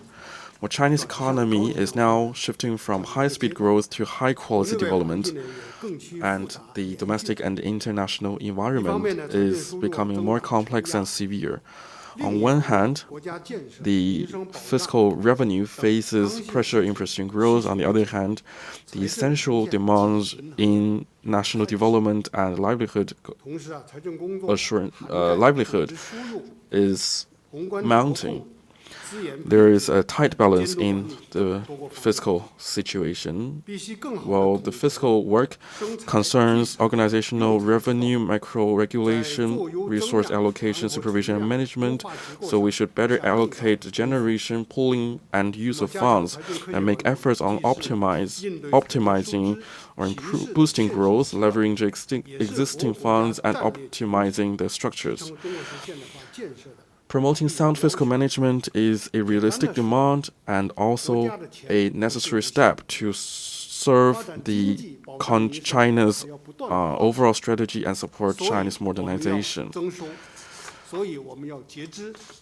And that is why we need to increase our revenue, we need to cut spending, and strengthen management. In this regard, we have made some explorations in 2025 in 12 provinces and 16 central government departments. We launched trial programs, and we have seen positive progress. For example, in some provinces, they have established a performance phase-out mechanism, and they have phased out nearly 1,000 projects and saved nearly 4 billion yuan. Another example, some central government departments took a zero-based budgeting reforms and removed overlapping or duplicative projects, and the spending reduced nearly a half compared with from the previous year. This year, we will work on the following three aspects. First, strengthen coordination of fiscal resources to pool strengths for bigger accomplishments. A strong and solid fiscal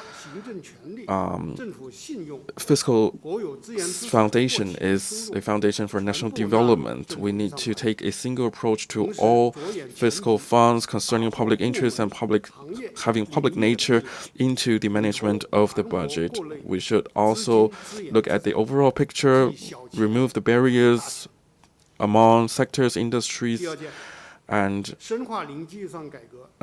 fields to better leverage different capital resources and assets and pool small amount of money to generate bigger amounts.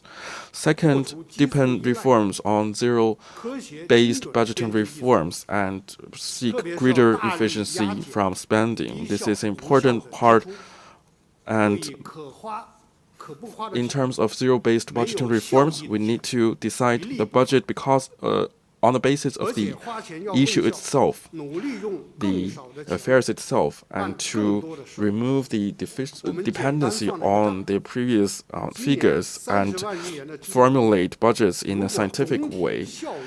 Especially, we have to reduce inefficient spending, and for those money that can be either used or saved, we will save them, and we should pursue better efficiency to do more bigger things with smaller amount of money. This year, the spending is 30 trillion yuan. If the overall performance was increased by 1%, that we could save 300 billion yuan, which would make a lot of big things. As party and government departments, we will keep belts tight and run on a tight budget, make the most of the money, and to translate that into happier life for the people. This year, the spending on official overseas visits, vehicles, and hospitality is reduced by 7%, and spending for meetings and trainings reduced by 10%. And local governments are also tightening their budget, and 20 provinces saved 12 billion yuan, and therefore more money are used for the key areas and killings. Third, we will involve every party to pull greater strength and synergy for our work. Scientific management is not only about the financial department. From the central government to local departments, different budget-making departments are all entities of all parties that spend the funds and the government spendings. Therefore, there should be better whole chain management.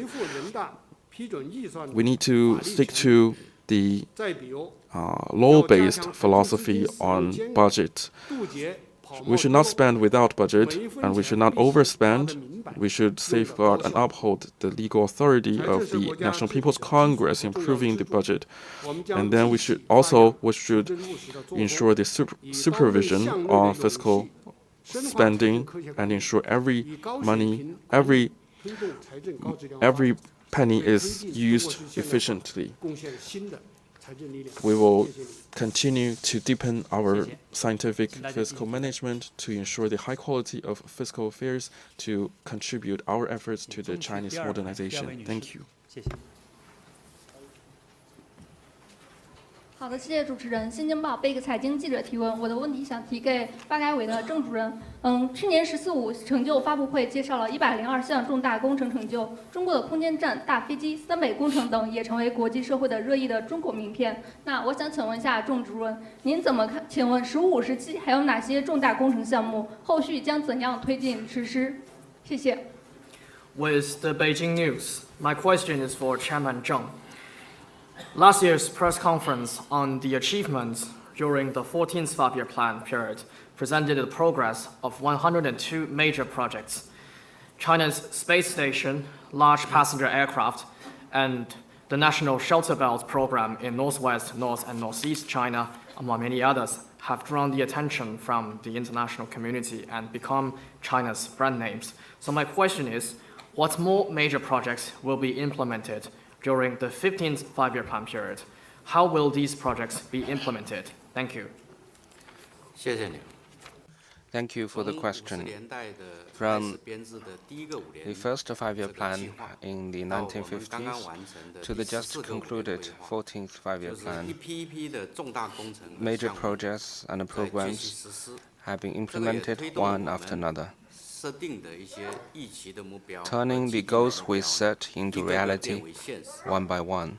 The outline of the 15th five-year plan has also proposed 100 major projects and programs.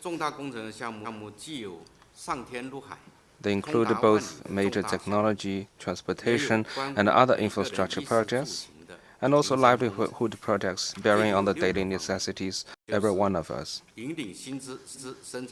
Specifically, these projects fall into 6 categories. 28 are about steering the development of new quality productive forces. 23 are about modernizing the infrastructure system. 9 are about promoting integrated urban-rural development. 25 are about ensuring and improving people's livelihoods. 18 are about promoting green and low-carbon transition. And 6 are about ensuring security in key areas. We believe that the smooth implementation of these major projects and programs will boost the country's overall strength, strengthen the social safety net, and make life better for our people. To sum up, these major projects can be categorized as 3 batches of major projects. First, with the long-term plans in mind, we will implement a batch of projects with strategic importance. We are going to have a number of trillion-yuan energy projects, including the offshore wind farms, to ensure the development of a modern country and a happy life for our people. And we're also going to implement projects to reduce carbon emissions. And these projects are all very important because that concerns both new increments and also resolving existing challenges. And we are also going to have a major transportation corridors. We are going to have the 8 vertical and 8 horizontal railway network and national expressway network. And we also will have major trunk roads in projects in China's border regions, and all of them will support China's development, also make life more convenient for our people, and also enable us to invest in both physical assets and people. For example, we now already have the world's largest high-speed railway network with a total length of over 50,000 kilometers. So China's railway network accounts for over 70% of total mileage of the global high-speed railway network. And this railway network can take passengers from the icy northeast to the balmy southern region in a single day. And the slow trains of Daliang Mountain serve as warm-hearted market shuttles for local villagers. And during the Spring Festival travel rush, the green-skinned carriages are packed with people heading home to reunite with their family. So with the choice between faster and slower trains, we have kept our commitment of delivering services to all and leaving no one behind. So whatever the people need, whatever the development need, we will launch the projects to meet these needs. Second, with the future development in mind, we will launch a number of pace-setting, future-oriented industrial projects. I said just now that we're going to make plans for a number of new industries and new areas of growth. During the 15th five-year period, we're going to a number of major projects, including the computing power network, so that these scientific and technological results can be translated into easy-to-use products and services at a faster pace and make our life more convenient. Minister Wang introduced some new consumption scenarios. So the examples he gave reflect the interplay between innovation and consumption. So we need to speed up efforts to turn new industries and new areas of growth into new productive forces, new growth drivers, and new job opportunities, and strive to become or keep pace with the leaders in more sectors. Third, with the actual household needs in mind, we will implement a number of heartwarming livelihood projects that enhance people's sense of gain. To address livelihood issues that people care most about, we will implement a number of visible and accessible major projects and programs in the areas of education, medical health, elderly care, and care for disadvantaged or left-behind children. We will raise the proportion of livelihood-oriented government investment and constantly improve public services to make life more convenient and comfortable for our people and ensure they are better protected in times of emergency and difficulty. We will keep making our efforts and strive for tangible results. The vitality of a plan comes from implementation. During the 15th five-year period, major projects and programs will be advanced in parallel, which will provide robust safeguards for the plan's implementation. We will accelerate construction through a category-based approach, dividing projects into 5 categories, including completed projects, projects set to continue, newly launched projects, projects in preliminary stage, and projects under planning and evaluation, and make sure that these projects and programs are duly delivered to support the realization of the goals and tasks set out in the 5-year plan. Thank you. 请继续提问。这个问题给坐在后面的记者，那位女士，第5排。对，谢谢。谢谢主持人。上海证券报中国证券网记者提问，我的问题提给吴清主席。资本市场的工作主线就是防风险、强监管、促高质量发展。您也多次强调强本强基、严监严管。面对当前复杂多变的环境，下一步监管部门在推进防风险、强监管方面有哪些重点考虑和打算？谢谢。With Shanghai Security News, my question is for Chairman Hu. The focus of the work relating to the capital market is to prevent risks, strengthen supervision, and facilitate high-quality development. And you have stressed on many occasions the importance of strengthening the foundation and enforcing strict supervision and management. Given the complexity and volatility at the moment, what are the major considerations and plans for the regulatory body in terms of preventing risks and strengthening supervision? Thank you. Thank you for your question, which is indeed important. In recent years, in facing intertwined domestic and external risks and new and old challenges, we have implemented the new 9 guidelines, resolutely prevented risks and strengthened the regulation and made some progress. We have prioritized stability under the coordination of the Central Financial Commission offices and the support of the PBOC and relevant agencies. The development of a Chinese system to ensure market stability and inflow of medium and long-term capital into the market have made important breakthroughs. The momentum of market rebound has been consolidated. We have focused on the protection of investors and the quality of listed companies. We have moved faster to build a whole-of-chain regulation system and foster a market ecosystem of orderly entry and exit with the fittest surviving. Since the launch of the new 9 guidelines, the cumulative dividends of listed companies has been 5.23 trillion yuan, a new record high, and 88 companies were delisted. We have strengthened efforts to combat big, severe illegal acts and handled 1,130 law-breaking cases concerning security and futures with a penalty of 30.8 billion yuan. Both set record highs. Of course, unlike the other 2 numbers, we do not want to see these 2 numbers setting records again, but once identified, we will investigate and handle these cases in strict accordance with law.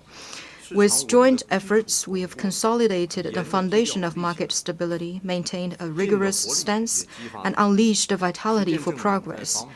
It has been proven that to promote high-quality development on the basis of preventing risks and strengthening regulation is completely correct. Without orderly and effective risk prevention and regulation, there will not be a stable and healthy market operation that we have now. In the new year, we will continue to prevent risk, strengthen regulation, and promote high-quality development, better coordinate development and security, act in strict accordance with law, consolidate the foundation, and boost investors and market participants' trust and confidence. We will work on 5 fronts. First, we will build a breakwater to prevent risks of the capital market. We will take a multi-pronged approach to monitor market risks, prevent cross-market, cross-border, and cross-sector transmission of risks, consolidate and strengthen strategic reserve, and institutional building of market stability. We will build up a long-term and mid-term inflow of capital mechanism, strengthen the dynamic adjustment policy toolkit, and we will make good use of these tools and make sure they are ready when we need them. And we will ensure stable market operation. We will prevent and defuse risks in areas like private fund and bond, and increase our capacity in risk prevention, warning, and mitigation. Second, we will consolidate and enhance the efficacy of financial fraud punishment and prevention.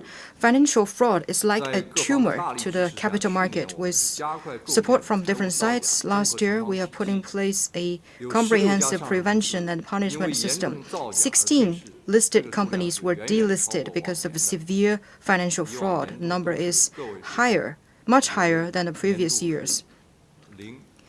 In previous years, the number is usually single digit. Sometimes it's 0. Last year it was 16. And we will continue to ensure rule enforcement, take various measures to increase the efficacy. On the one hand, we will strengthen prevention. We will roll out regulations on supervision of listed companies and implement the revised guidelines on corporate governance. Enhance the supervision of sponsor representatives and build a clue searching center and monitoring warning mechanism for third-party collaboration in fraud. On the other hand, we will strengthen deterrence. We will step up efforts to investigate and punish financial fraud of listed companies and third-party collaboration. We will strictly implement the requirement that companies with fraud must be delisted to remove the bad apples and break the ecosystem for fraud.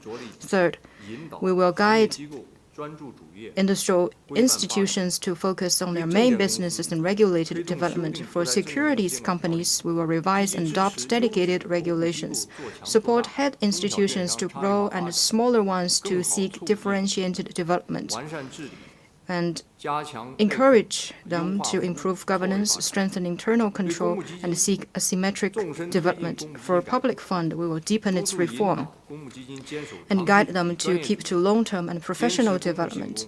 The funds must be public, and investment in the interest of investors must be put front and center. For private fund, we will improve the 1+N+X mechanism, improve the mechanisms relating entry, fundraising, custody, and information disclosure, crack down on illegal fundraising, misappropriation, self-financing, self-use, and benefits transfer, so that the sector will develop in a rules-based manner. Fourth, we will strengthen regulation on new type of businesses. The general consideration is to seek benefit and avoid harm, promote orderly development, conduct effective supervision, and prevent risks. We will highlight equity and equality, deepen, refine, and increase the frequency of regulation, adopt regulations for the trade of derivatives, support legal risks management, restrict over-speculation in accordance with law, and strengthen the tokenization regulation of RWA, ensure strict ban domestically and strict control overseas. We will develop the crypto asset supervision system planning and crack down on illegal speculation and financing under the pretext of RWA. Fifth, we will foster a safety net to protect the lawful rights and interests of investors. We will facilitate unimpeded remedy channel for investors to safeguard their rights, diversify dispute settlement approaches, promote the enforcement of more representative action, advanced compensation, and other typical civil compensation cases.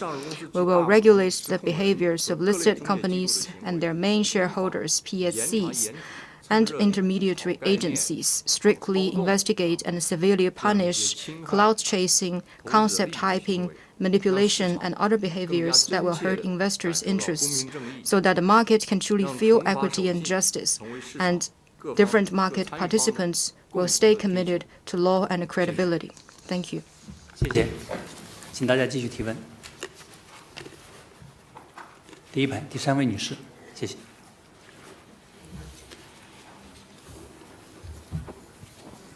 谢谢浙江日报潮新闻记者郑主任你好，我想分享一下我的感受啊。我之前总担心呢，父母年纪大了，做饭不方便，也吃不好。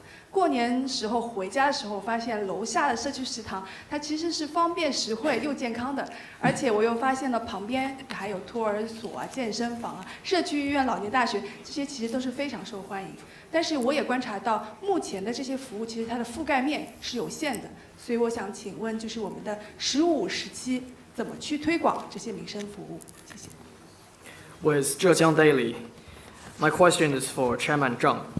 I used to worry that for my aging parents, it would not be very easy to prepare tasty meals from themselves. So during the Spring Festival holiday, when I returned home, I found a community canteen just around the corner, which offered healthy food at reasonable prices. And near that canteen, there were also a nursery, a gym, a community hospital, and a university for the elderly. And all these facilities were very popular. But I also noticed that the coverage of these services are still limited. So my question is, during the 15th five-year plan period, how to promote these services to boost people's well-being? Thank you. 谢谢。 Thank you for the question. I remember last year it was also you that asked me a question about livelihood. And on this very occasion, indeed, the question you raise is something that everybody is talking about, and it's also on everybody's mind. In this year's New Year message, General Secretary Xi once said that when the happy hum of daily life fills every home, the big family of our nation will go from strength to strength. So, as far as the NDRC is concerned, we will do our utmost to deliver livelihood services that meet people's expectation. The priority is to take good care of two groups of people and deliver 3 types of services. The 2 groups refer to the elderly and children, especially what we call elderly seniors and young children. For senior citizens with high demand for elderly care services, such as those with advanced age, physically dependent, or cognitively impaired, we will provide more professional and convenient elderly care services tailored to their needs. For example, to meet the demand for nursing care services of physically dependent or cognitively impaired elderly, we will support the equipment renewal in elderly care institutions and work for the goal of raising the proportion of nursing care beds to over 73%. There's high demand in the society for this kind of service. And another example is that to meet the demand for home-based elderly care services, we will fill the gap of elderly care service facilities in old residential communities, promote community services of catering, medical, and emergency assistance, and endeavor to raise the community coverage of elderly care service institutions and facilities to over 70%. And there is another thing we're working on this year, that is to install elevators in old residential communities, and this initiative has been included into the equipment upgrade program. For infants and toddlers, we will provide more close-to-home, affordable, and quality childcare services for families with young children. On the one hand, we will support every municipality in building at least one comprehensive childcare service center, which will provide functions such as service hub, personnel training, standard setting, and family guidance, so as to set benchmarks for the industry. On the other hand, we will support various localities in developing integrated nursery and kindergarten services and employer-sponsored childcare programs, so as to build a tightly knit network of services that are within easy reach. The 3 services include medical service, education, and employment. In terms of medical service, we will try to deliver more high-quality services that are close at hand for the people. On medical consultation and treatment, we will implement initiatives to strengthen community-level medical and health services so that the treatment of common diseases, management of chronic diseases, and daily health maintenance services can be processed more at the community level. On rehabilitation, we will carry out the initiative for expanding and improving rehabilitation care services, with top-tier hospitals providing guidance and support, mid-level hospitals playing the primary role, community-level medical and health institutions providing underpinning, and hospitals specialized in rehabilitation care services jointly participating in order to deliver high-quality rehabilitation care services to more people. On education, as I just said, we're going to reach a peak of students in different education stages. So that puts a lot of pressure on us to better allocate available resources. So we will implement targeted measures for different educational stages. For compulsory education, we will focus on balanced education by implementing the project of standardized school development in urban and rural areas. For regular high schools, we will focus on expanding supply by building, expanding, and renovating 1,000 regular high schools, adding more than 2 million new opportunities. For higher education, we'll focus on upgrading quality and support world-class universities and academic disciplines in expanding enrollment of undergraduate program by over 2 million. For vocational education, we'll focus on developing their special features. We'll build high-standard industry education practical training basis to equip graduates with the skills needed by the market. On employment, we will continue to put equal emphasis on job expansion and guarantee. On the one hand, we will try all possible means to increase job opportunities. And the manufacturing sector is going to increase by 14 trillion yuan in the coming 5 years, which will generate more than 10 million new jobs each year. And we'll also pay attention to the impact of AI on jobs, especially repetitive and hard manual work, such as the impact of AI on these sectors is becoming more and more visible. And we'll also take multiple measures to strengthen job guarantee. For example, we'll support the destinations of population migration in promoting the coverage of 81 basic public services for all permanent residents, so as to reduce the worries of new urban residents. We also increase the social insurance participation of people with flexible jobs, migrant workers, and workers in new forms of employment. Also for the purpose of reducing the worries of people like delivery workers. Thank you. 谢谢，请大家继续提问。请第一排这位男士提问。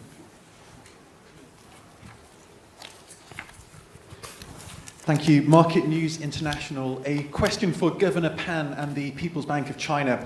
What are the key priorities for the PBOC in advancing the opening up of the financial sector?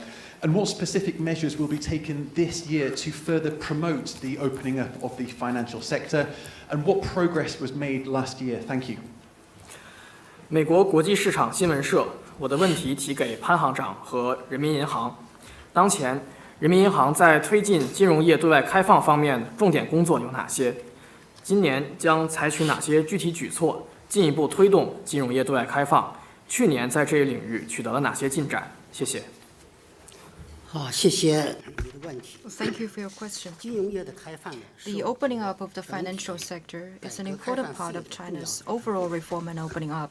一年来， Over the past year, we have actively advanced the opening up of the financial sector, coordinated opening up and security, and deepened participation in global financial governance, and made positive progress, which can be seen in the following aspects. First, financial opening up has been steadily enhanced. The PBOC has worked with financial regulators to optimize the pre-establishment national treatment plus an active list system in the financial sector.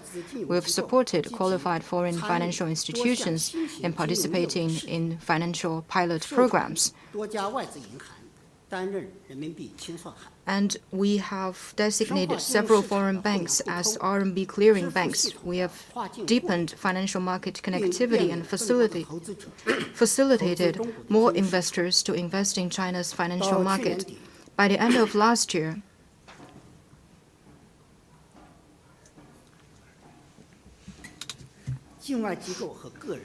The domestic RMB financial assets held by overseas entities and individuals, including securities, bonds, savings, and loans, was over 10 trillion yuan.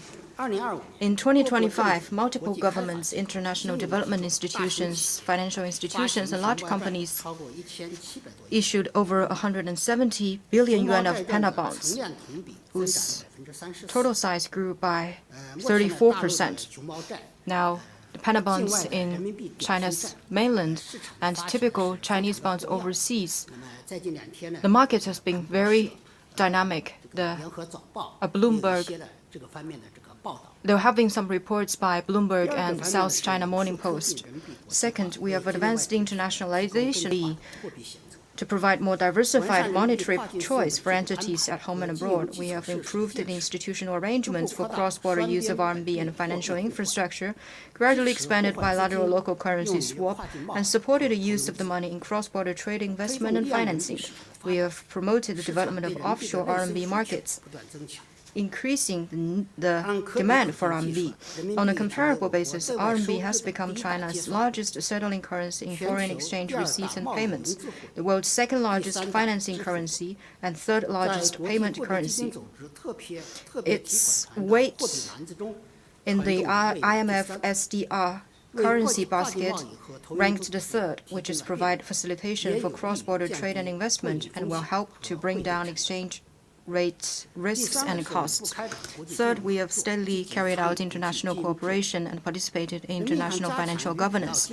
We have strengthened the communication and coordination with financial agencies of major economies and led efforts to establish China-EU, China-UK, and China-Canada Financial Working Group, facilitated the establishment of the China-EU Central Bank Governor Annual Meeting Mechanism, and we've opened new prospects in financial cooperation with Global South countries, strengthened practical cooperation with Brazil, Indonesia, the UAE, Egypt, and South Africa.